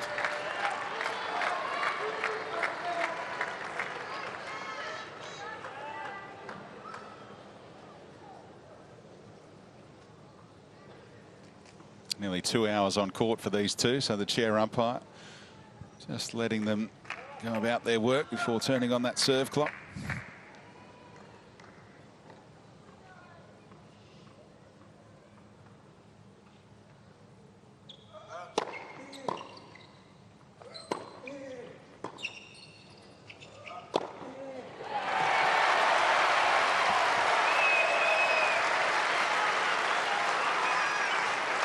Interesting to see how often they're coming forward when it really matters in the tiebreaker. Yeah. A few short returns have contributed to that. But I think Stan knows if he stays back and gives the Frenchman too much opportunity, then Arthur will move forward himself. So he may as well.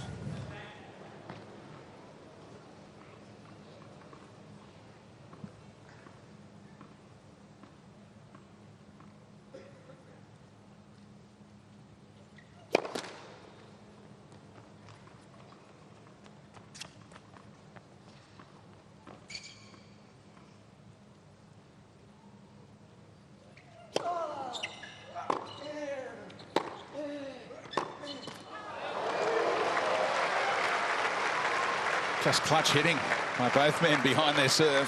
For all.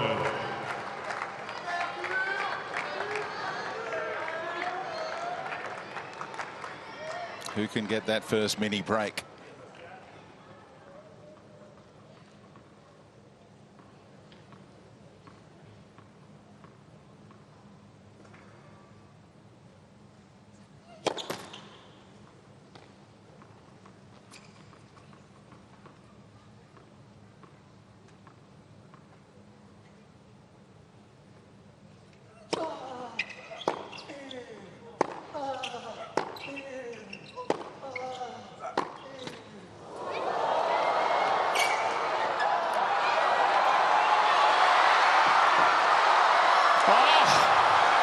Wawrinka has the mini break, capitalises on a huge slice of luck.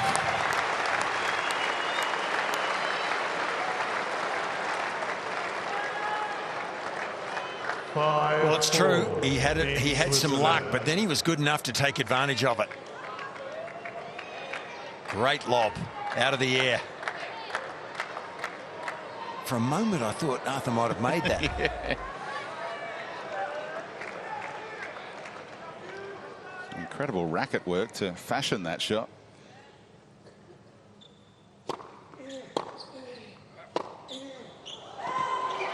It's out. Gives that mini break straight back. He wouldn't miss that too often.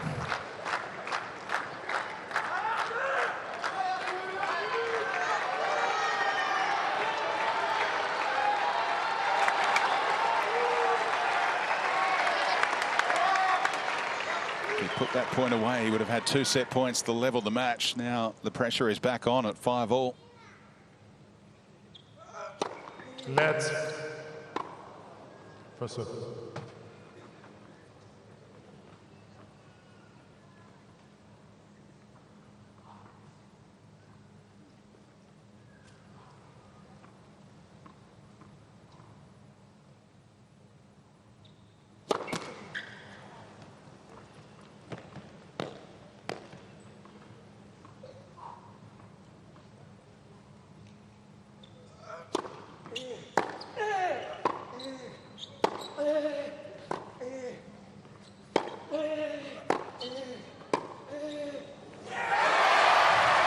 there's that trust in the backhand.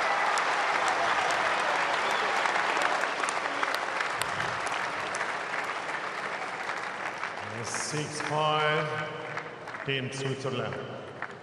Rinderknech did nothing wrong there. He was asking the question, wasn't he? Tried to force the issue to a degree there with increased tempo on that first forehand.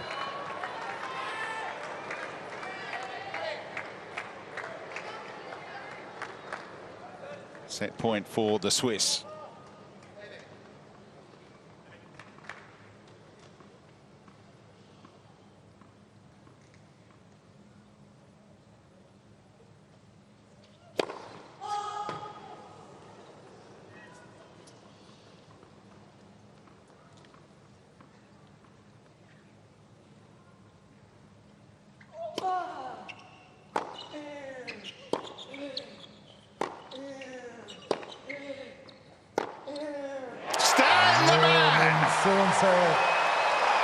In the big moment, unleashes the backhand to level the match. We're going to a deciding set in Perth. Change, please.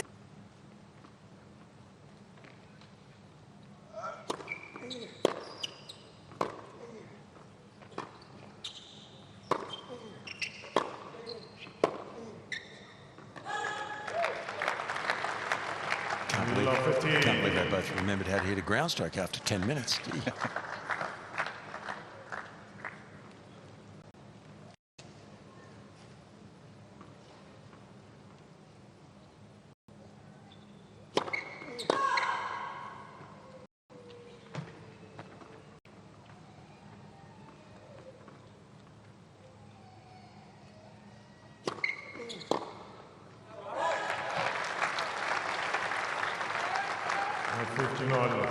Only early, but you feel like Stan was about to fume if he couldn't have won that point.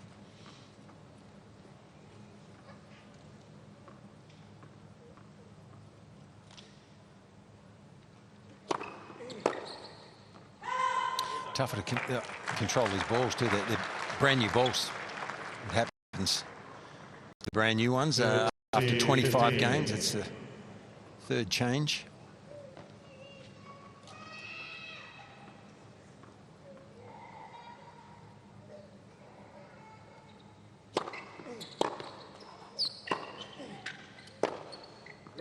And stands ahead. Well, 40-15 in this game, but if he holds here, he's going to be ahead probably for the first time in the match. Like, he's always served second, so he'll be starting to feel a bit better about himself.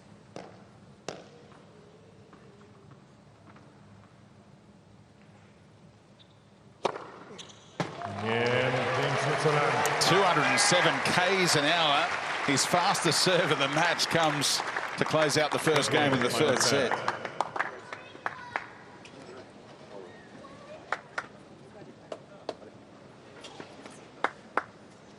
Rinderknech struggled in that department in the second set in particular.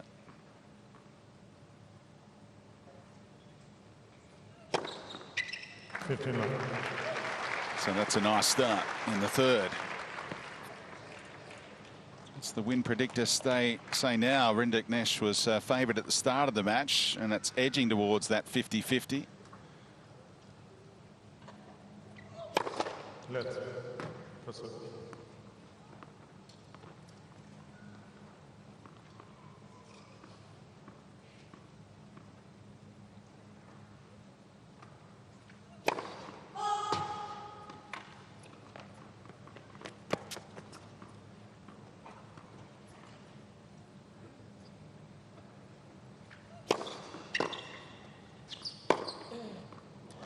You know, I think the win predictor has an unfair advantage. I mean, it just changes the goalposts halfway through the match. 10%. I mean, we don't get that chance, do we? Nah. Fitzy, I feel like we're validated just by the way that this match has gone on, thinking this was more of a 50-50 match.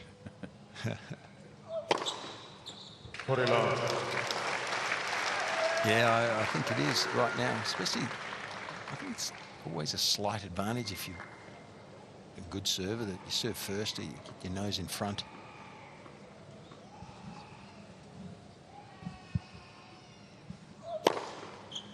Wow, 3 aces out of 4 points in his first service game for the Frenchman. 209 k's an hour out wide. You don't see that kind of heat too often on the wide ones. Now that's a big serve wide there to the second court, because for the right-hander, the speed gun will measure its highest on the first serve down the middle on the first court. That's the shortest way to home. Yep. It'll judge it faster with that serve. So if he'd hit that same speed down the middle on the first court, it might be 215, Brenton. Speed gun expert, John Fitzgerald.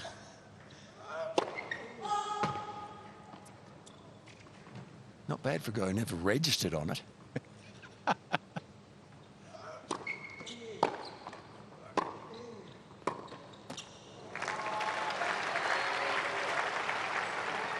Right on the baseline, that backhand from Wawrinka. Caught the back edge of it.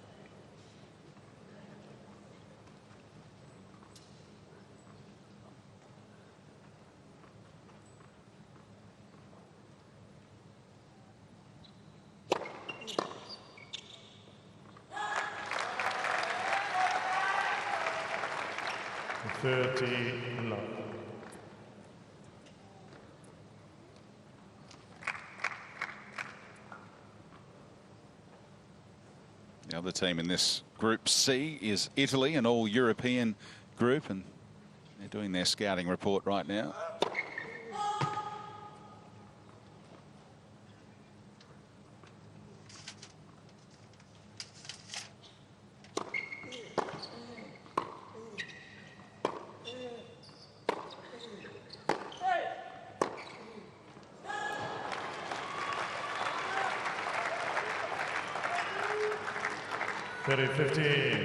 See Italy against Switzerland in the night session tomorrow. And France against Italy to close out the group stage here in Perth on Tuesday in the day session.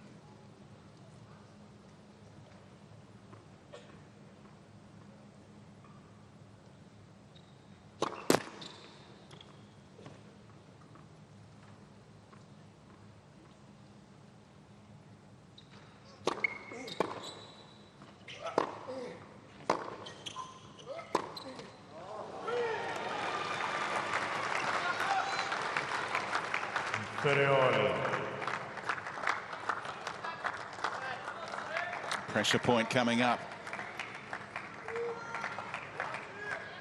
Loose miss from Wawrinka, forehand into the net.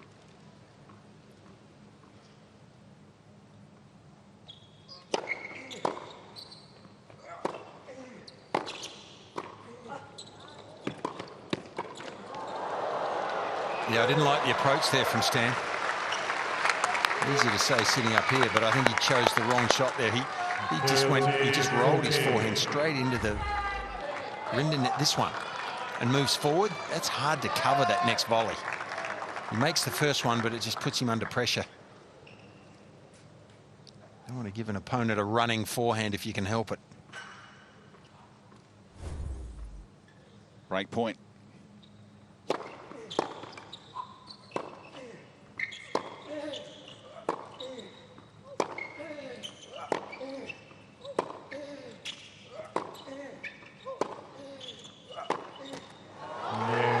Rinderknech, first to break in the third and deciding set. It got away from Wawrinka there. 2-1 to the Frenchman. Team France leads 2-1.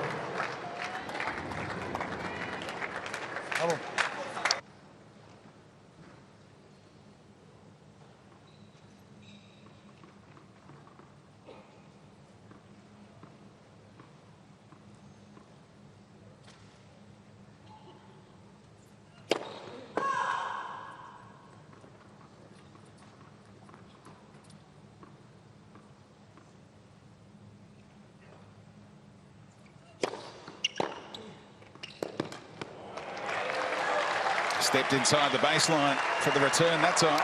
Yeah, and even on the forehand, you have to shorten your backswing if you're going to hit that shot. It's big second serve, straight there, short backswing, met it well.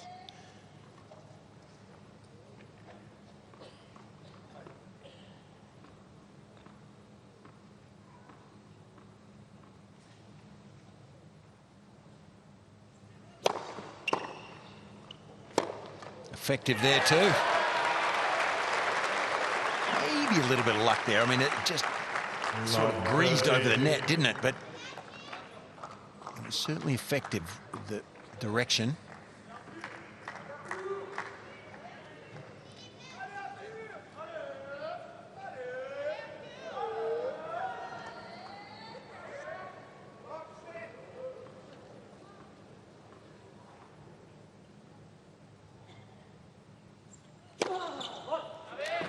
That's the go-to serve on that side for the Frenchman.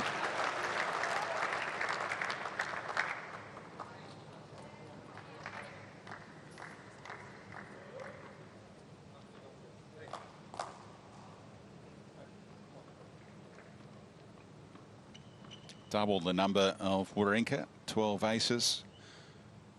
The big man from France.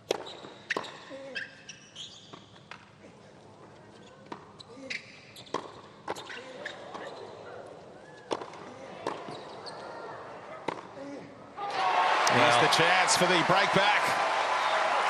Well, he was either brave or had a bad moment there, Arthur, when he hit that drop shot. I don't know why he would choose that shot in those circumstances. And it just opened the door for Stan. He got out of a love 40 jam in the first set. Rinderknech, he now faces 15-40 here. How aggressive will Wawrinka be?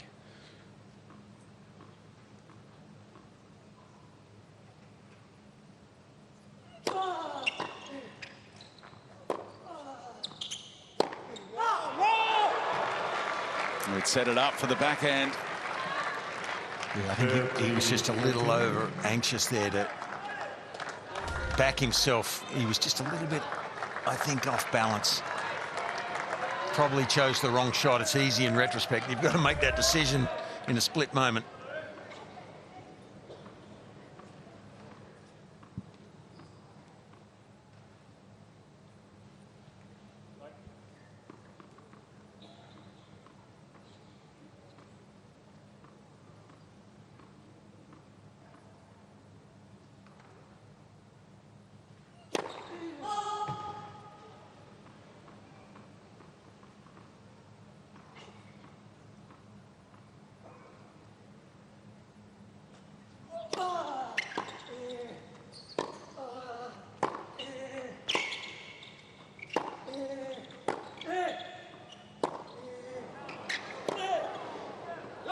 Well, the crowd didn't like it, but it dropped in for Stan, and he breaks for the first time in the match.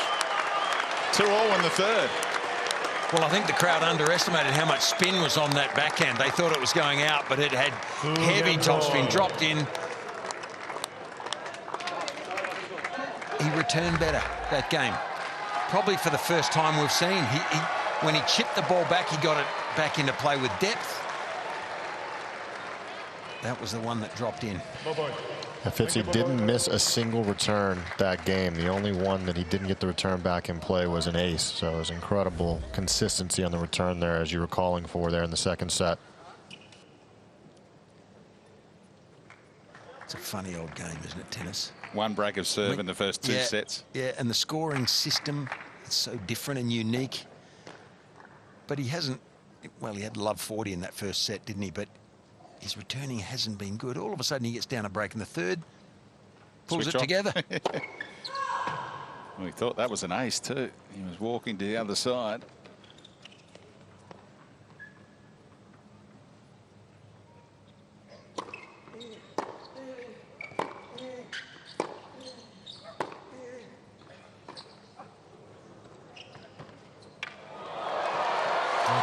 We went to the drop shot again. Rinderknech, and it backfires.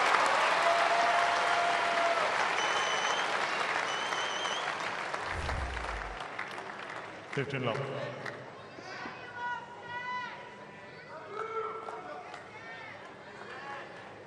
Yeah. Stan almost getting to that ball at the top of the apex. It was so easy to get to. So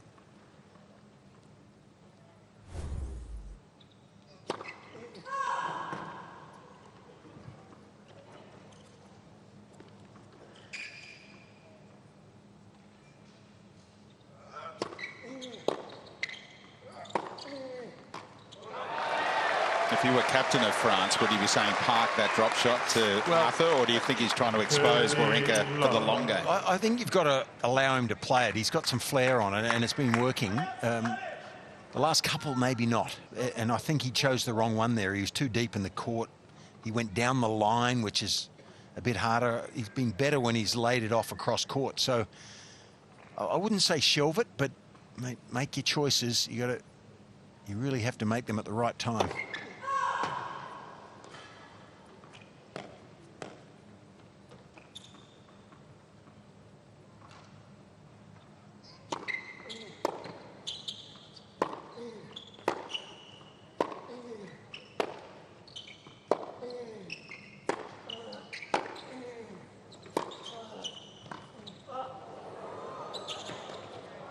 Now Stan throws one in, and that doesn't work either. Yeah, and on this court surface, you know, the clay quarters are used to drop shotting a bit more probably than the hard quarters. Maybe something Ryan could talk to, but it's more dangerous to play the drop shot on this court than it is on a clay court, and the ball will sit up more. You have to hit it even better. It's got to be perfect really on this surface. Yeah, I don't mind that from Stan because he doesn't want to play a 40-shot rally now with the way he's feeling physically, so he was making a calculated risk there to save his legs.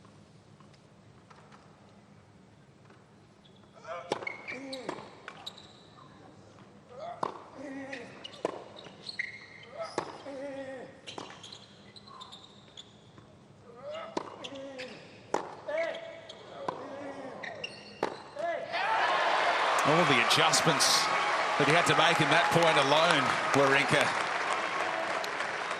I'll tell you one thing, both these guys are going to be feeling it a bit tonight. Yeah. These are tough conditions. First match of the year in this quite extreme heat. They'll know they've had a three-setter on their hands.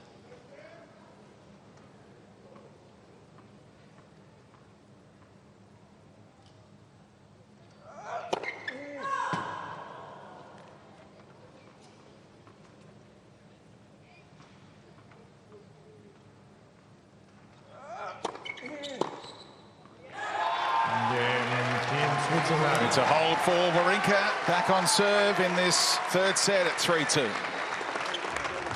Team Switzerland leads 3 games to 2. I was like, tell me more about this. No, I'm a big fan of both of those guys, Neil Diamond and Hugh Jackman, but that was a good story. They say it's great. Here we go. This is great too.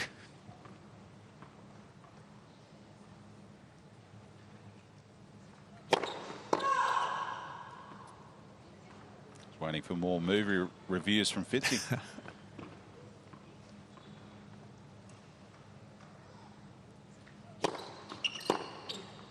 Well, I think Hugh's a bit of a tennis fan too, by the way. He's a sports fan in general. Yeah, I'm not speaking out of turn, I hope, but...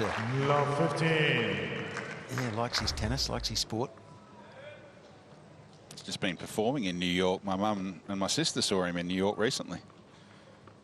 In and amongst doing that Neil Diamond movie, he's been on the stage in New York. Busy man. Let's.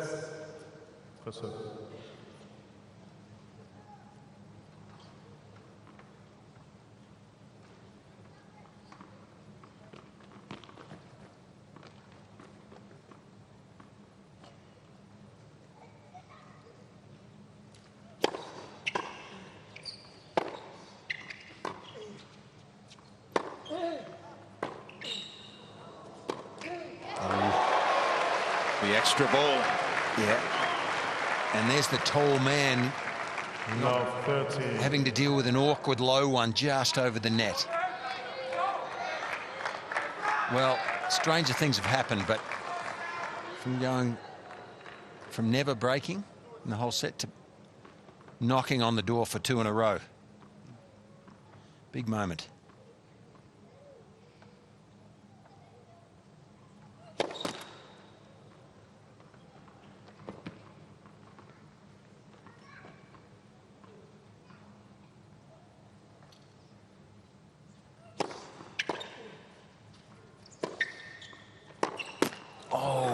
Gee, did he give Wawrinka an opportunity there? 15, A short return, not deep enough, but Rinderknech just took a risk, rolled it straight into Running forehand. Whew. Had a look at love 40 there, but I bet Lucas Pouille just missed a heartbeat or two.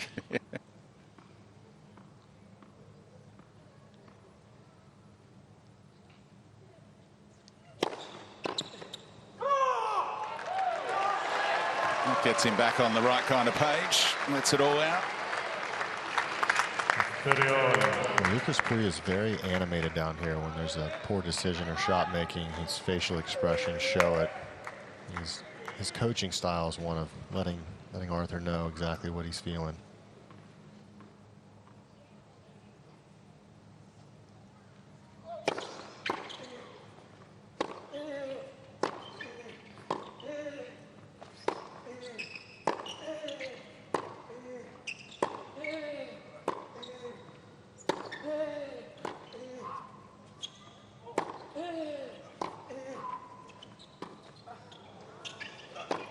Now it's starting to shelve it. You asked the question, Brenton.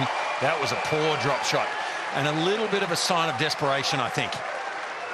But bad execution. Just hit it way too deep. 40. Yeah, it's a heavier ball from Wawrinka. You can see that off the backhand wing. You'd expect that. A two-hander compared to that classic one-hander. He creates racket head speed and spin. One of the great modern tennis shots, the Wawrinka backhand.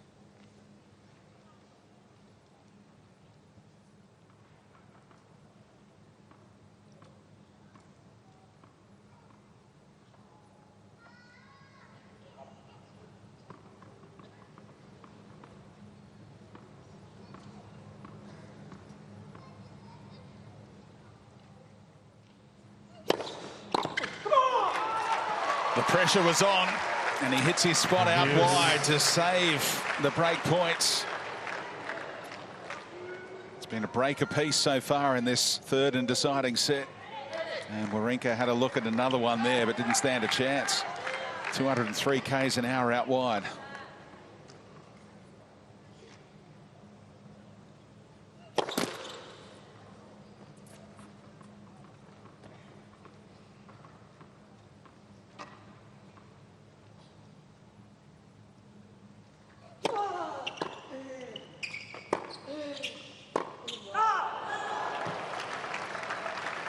Now, domination, Team France.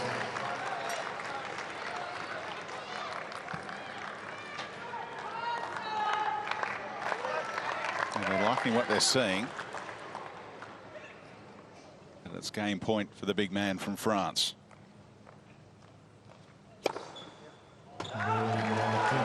Ace number 13 in the match for Rinderknech to level it in the decider. 3 games all.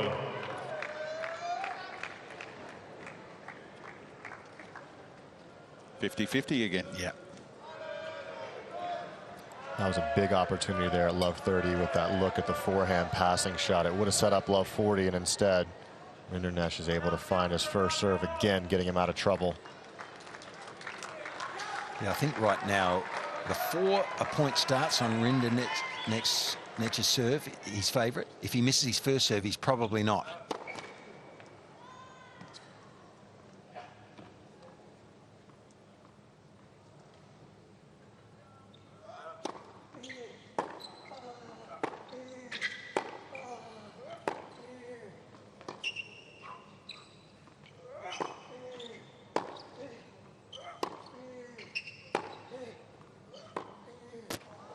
Really trying to work over that backhand side, and Rinderknech was able to stand up. Love 15. He lost the... There's a little bit of a wince there out of Wawrinka when he was having to stretch out low and wide for that forehand, just showing that the fatigue is a factor. He's having to stay offensive to try and limit the movement.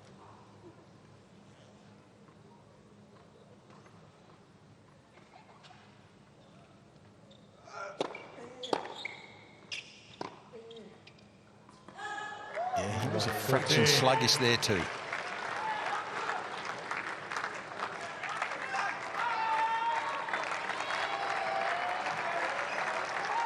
Now love 30 on the Wawrinka serve.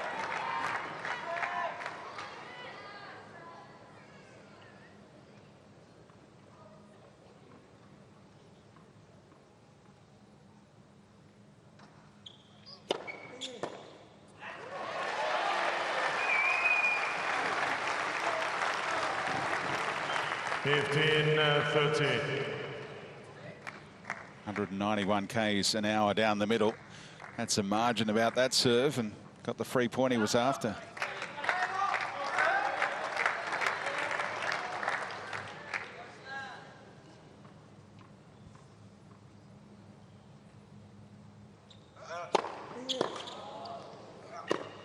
Oh, that's confidence.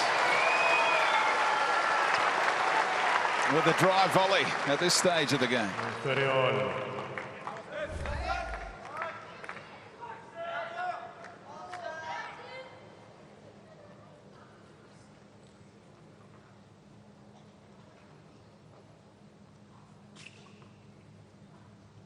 Match has been played in a wonderful spirit. Switzerland v France.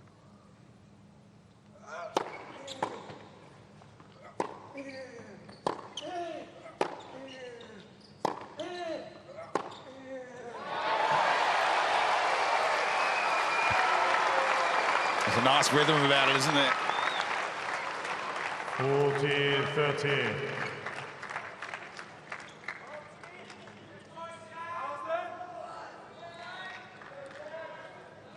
It's been a great battle, hasn't it? Neither party giving an inch, both putting in 100%. And you still cannot pick a winner here.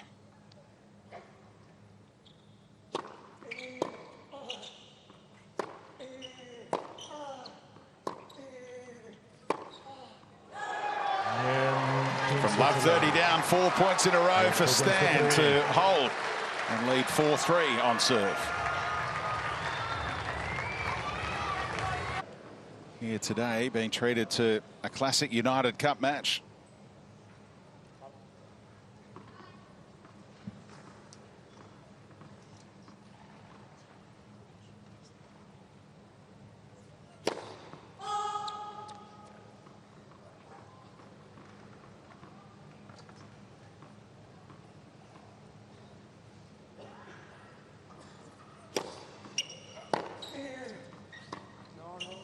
Work that time.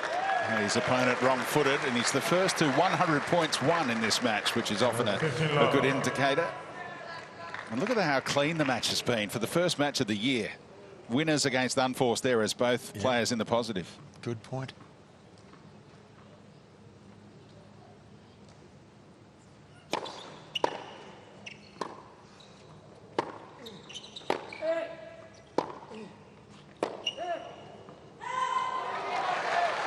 It is wide. About a ball.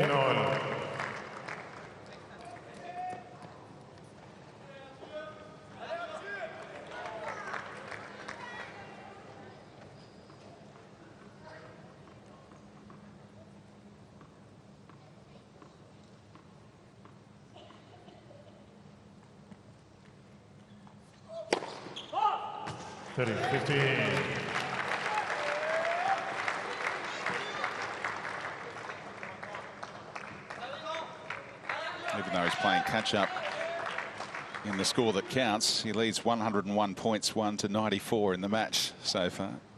Wawrinka 7 behind in that count.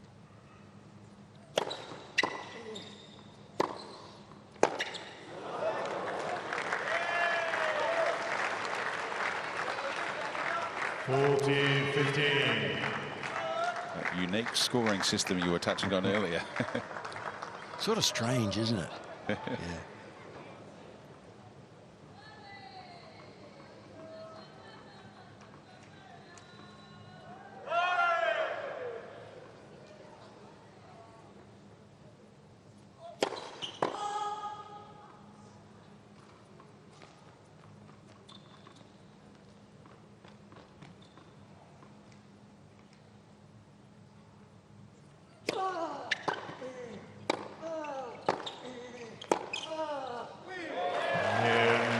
Crisp hitting off the forehand wing in particular. And Rinderknech holds for a 4-all scoreline in the deciding set.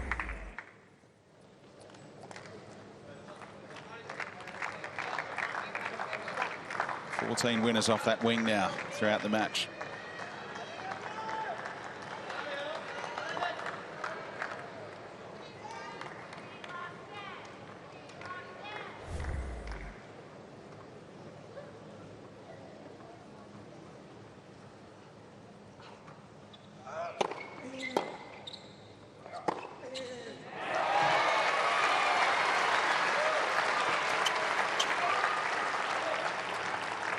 15 love. Sometimes I think in situations like this, subconsciously the players are starting, they're hoping they can break and finish it before the tiebreaker, but there's a little bit of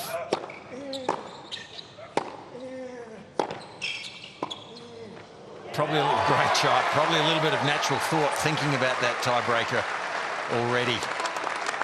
Gee, that was 13 love. beautiful adaptation there from Wawrinka. Shortens his backswing here and just finesses that ball across court short. Beautiful.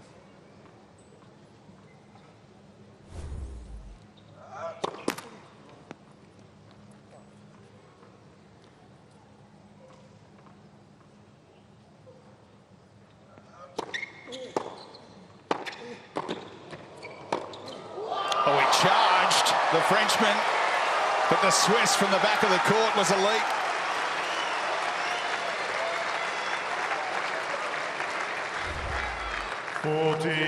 Love. Well, it's a tough wingspan to get past when he's at the net, but he makes a move slightly to his right here, Rinderknech, and he gets caught moving the wrong way. A love game. There haven't been too many of those for Wawrinka on serve, and suddenly he's one game away from winning the match at 5-4. Ball change, please. And that puts And a lot of fair play. It's so nice to see, and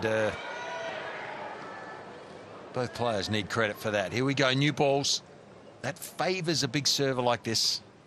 It doesn't guarantee anything, though.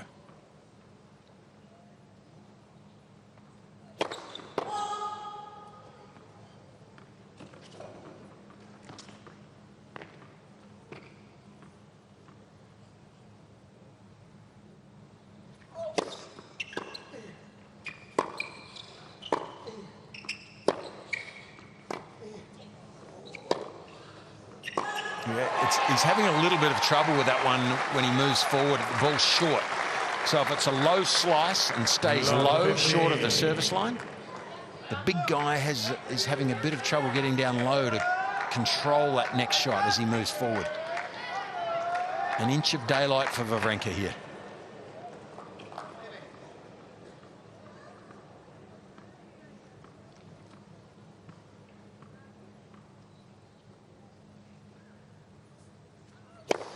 Let's first of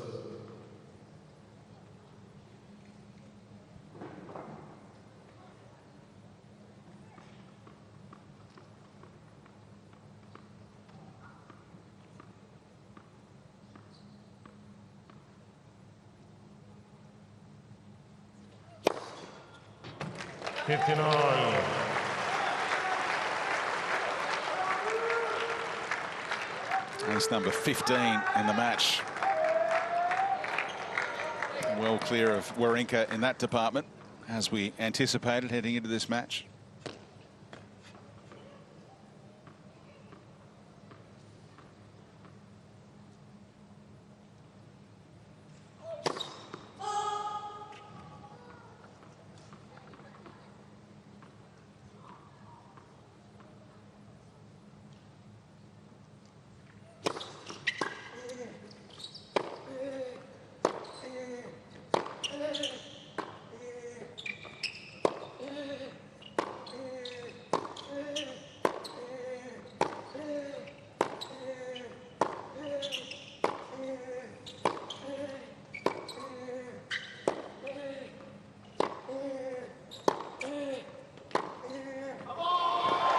What a showcase of ball striking that point was.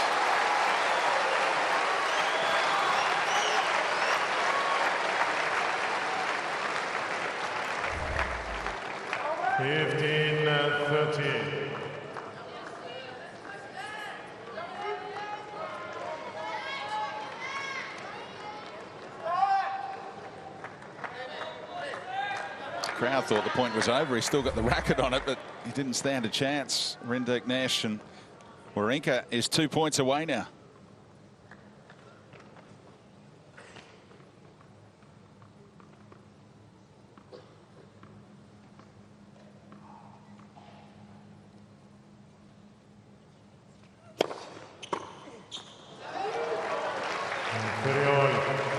miss with the block return in recent times. Well, Arthur was praying that didn't come over.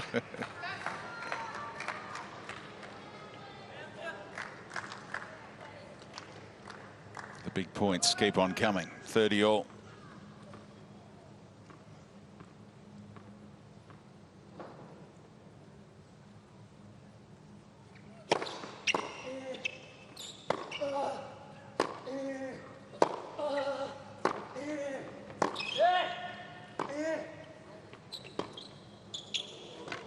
Oh, wrong shot, gee. That was awfully hard to hit that. It was low. That was low percentage. I'm not sure why Stan went for that, gee.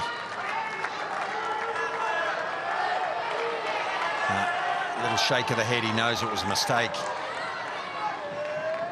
Pretty good slice backhand from Rinderknech Very before good. it, wasn't it? Yeah, very, very good. The side that's troubled him in recent times.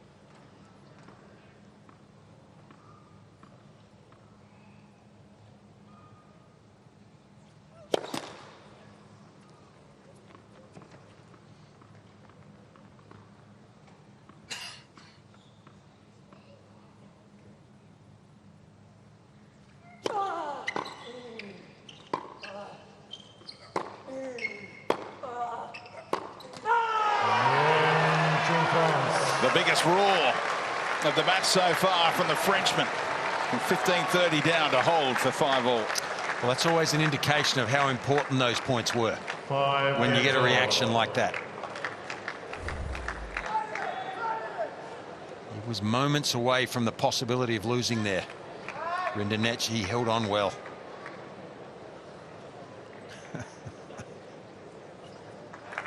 What a match to start the new year for these players to build on as well throughout 2026. If they recover. Be seated, please. Thank you.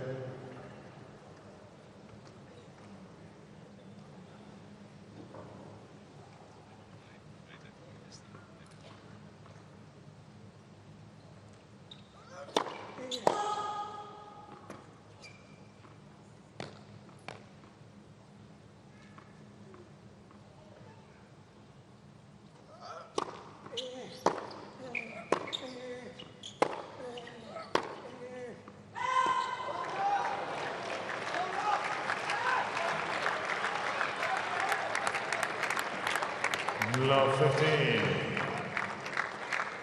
He's enjoying that time at the shaded end right now, isn't he? Stands exposed in the sun, waiting to serve at love 15.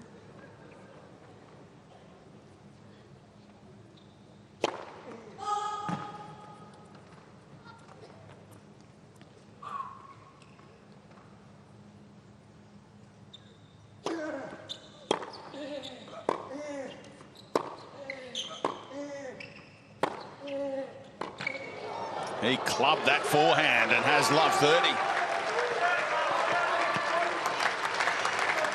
Guys, talking about the shadow, for the rest of this match, that shadow is going to continue to make its way across the court. Players are going to have to deal with that difficulty as it continues to make itself a part of this match. Sometimes it can be troublesome. And Stan Wawrinka is now facing a tough moment here with the shadow creeping closer.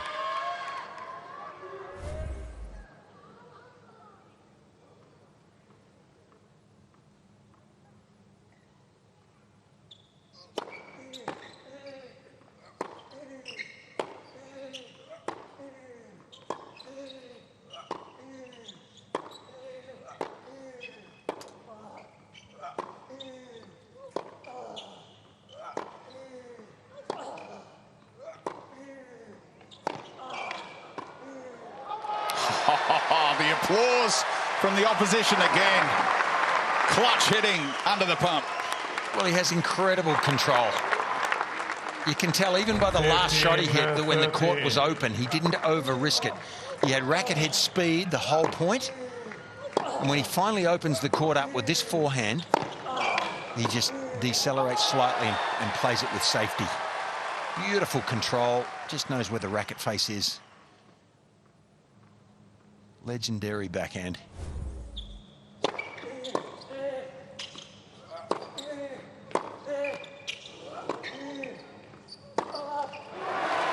In the net court, Wawrinka made the adjustment, didn't he? 30-all.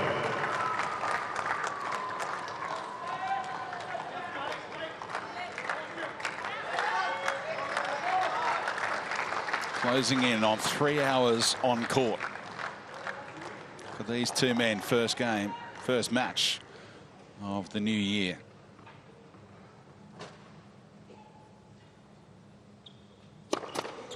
Net. For service.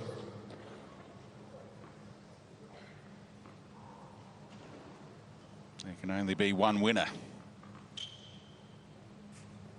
That's experience. The serve clock goes off in that situation after a let.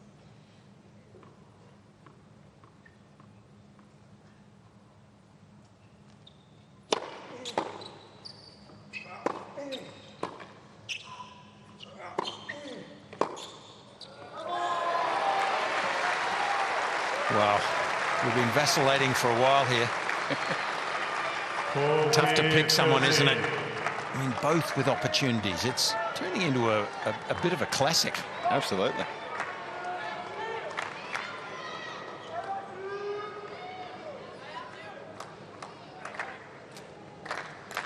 Imagine 5 sets in this heat.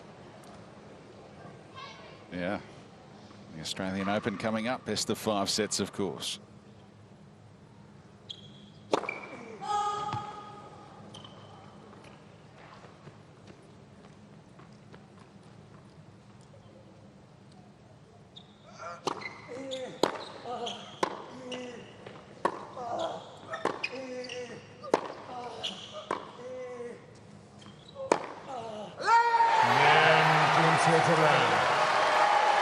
Another wonderful hold.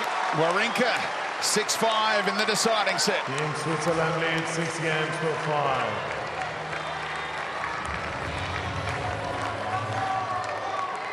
Anything can happen. Ask the question more often. The Swiss flags are flying for the flag bearer for his country. The 2012 London Olympics. Stan Wawrinka.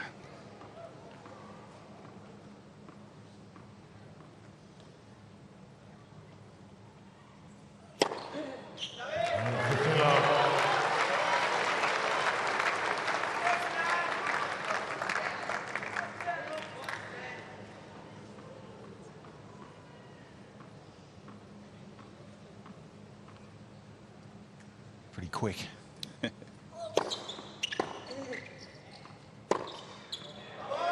Finding some speed in this third set as well. The ace followed by the 1-2 punch. Yeah, the first serve when it goes in at this speed and this height and bounce, it's such a difficult thing to handle. Tell you, if his percentages are high, then he's a very difficult customer.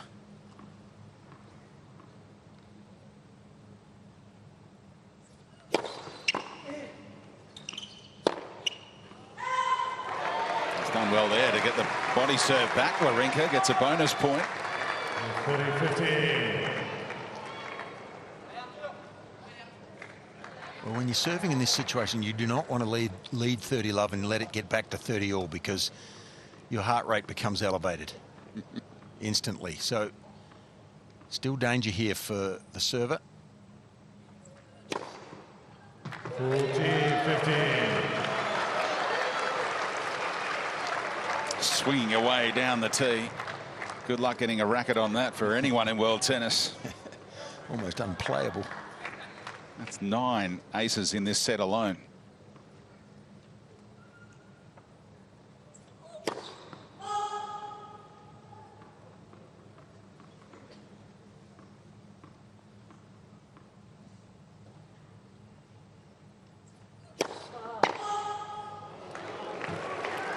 Followed by the first double of this set, 5th of the match. 40-30.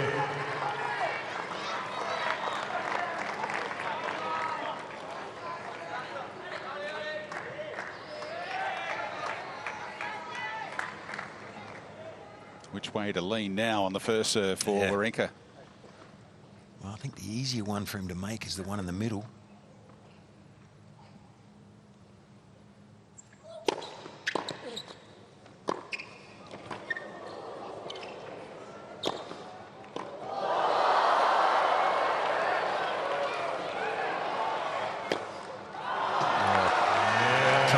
Roger. That was not easy. Started with a serve and volley.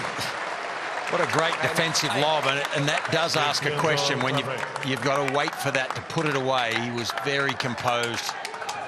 Take my hat off there. What a fitting way it is for this match to end. Yep. A match tie-break situation in the third and deciding set.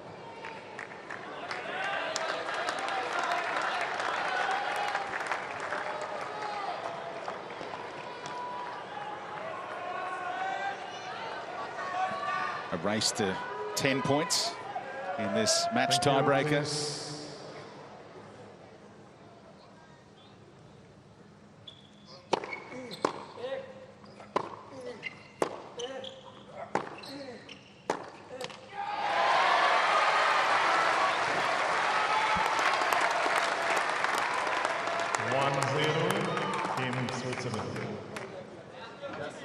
Exactly. That's it. Come on.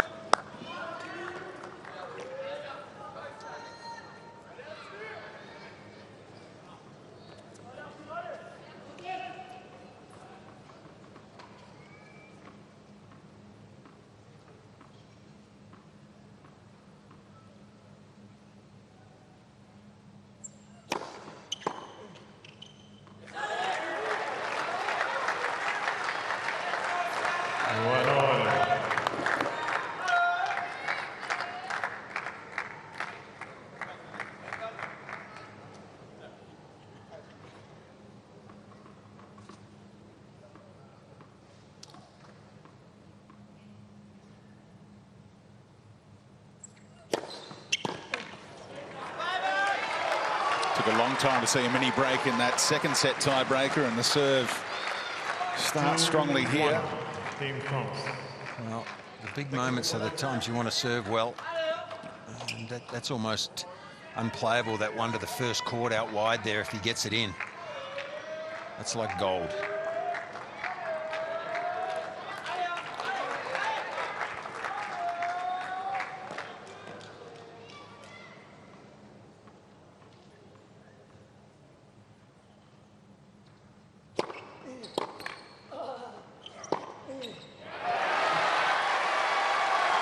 Just the correction, it is a normal tiebreaker here. First to 7 with an advantage of 2.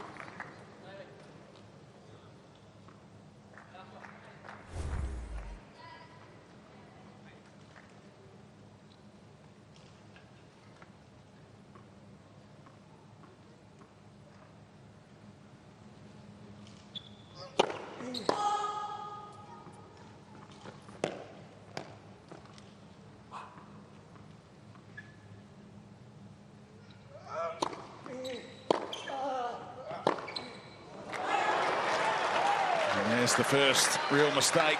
Mini break goes the way of Rinderknech. 3-2. Team France.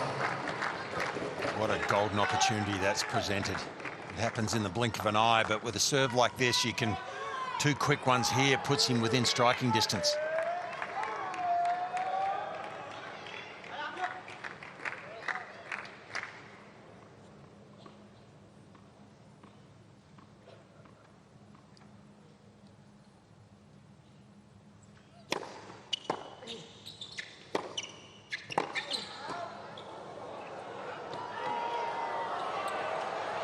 It's long.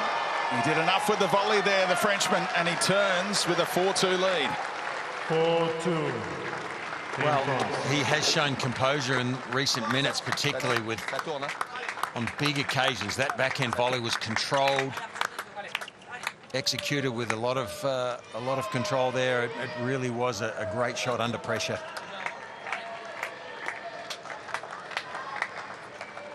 Looked like the spin surprised Wawrinka as well, as he was trying to chase that one down. Well, after 3 hours and 10 minutes, you don't really want to have to sprint, do you, to get there and make an effective shot. So perfect placement by the Frenchman. He's got the upper hand here.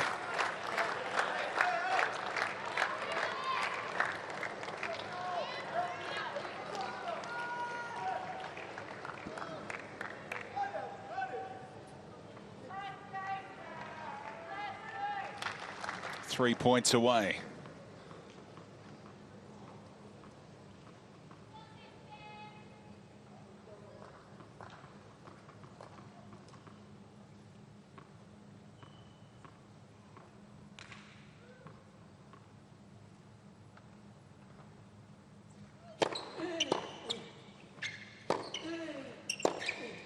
Oh, works the angles and gets the mini break back. I know it's hard under pressure, but a tactical mistake. 4-3, Team France. This has to go down the line because it just opens up all sorts of angles for Wawrinka if you don't hit a winner there.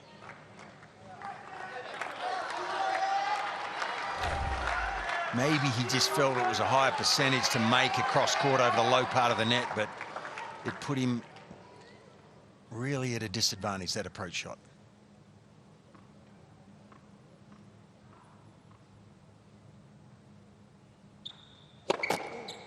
Let Pacific.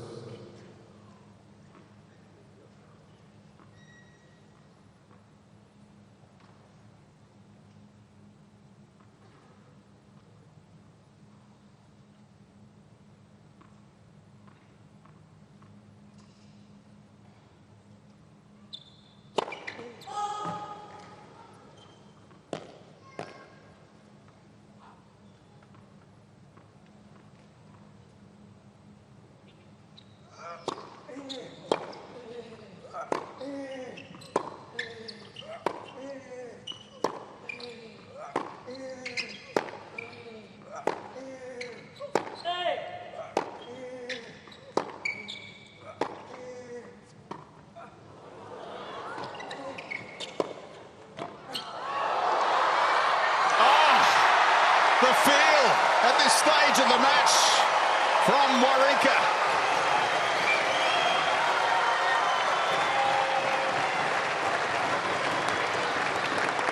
And that last volley, it took leg strength there for those tired old 39-year-old legs. Great effort.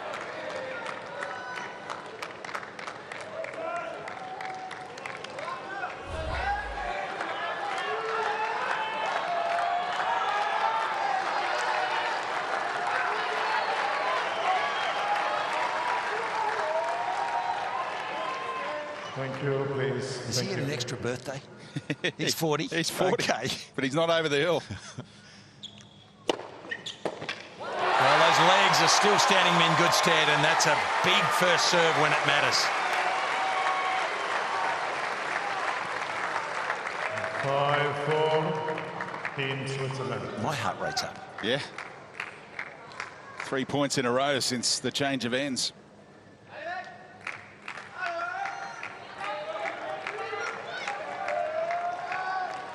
Everyone's got to remember to breathe, Fitzy, in this situation.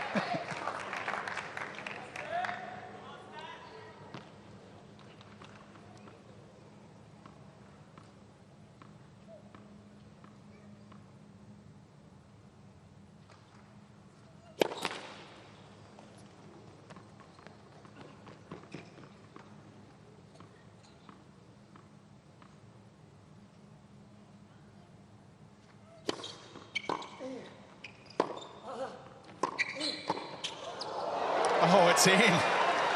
Everyone held their breath again. A mishit, not so easy to deal with that, but it was a mishit almost off the throat, and it drops in. A bit of luck.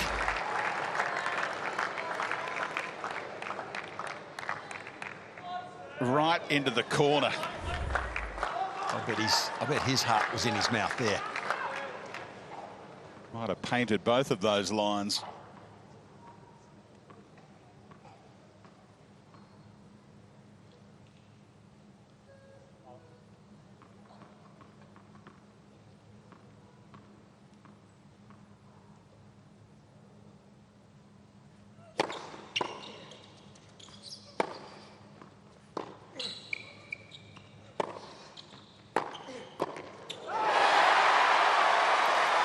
He's looked so comfortable at the net throughout the match, but the miss there brings up match points for Wawrinka.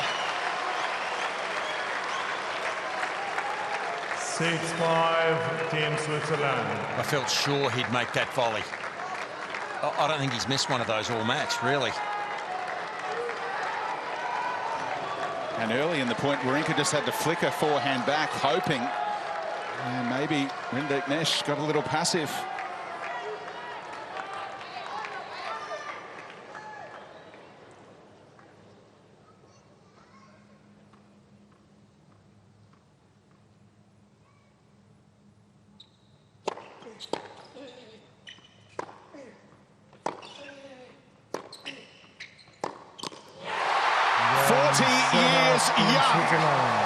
Stan Wawrinka starts his farewell year on tour in some style. What a win.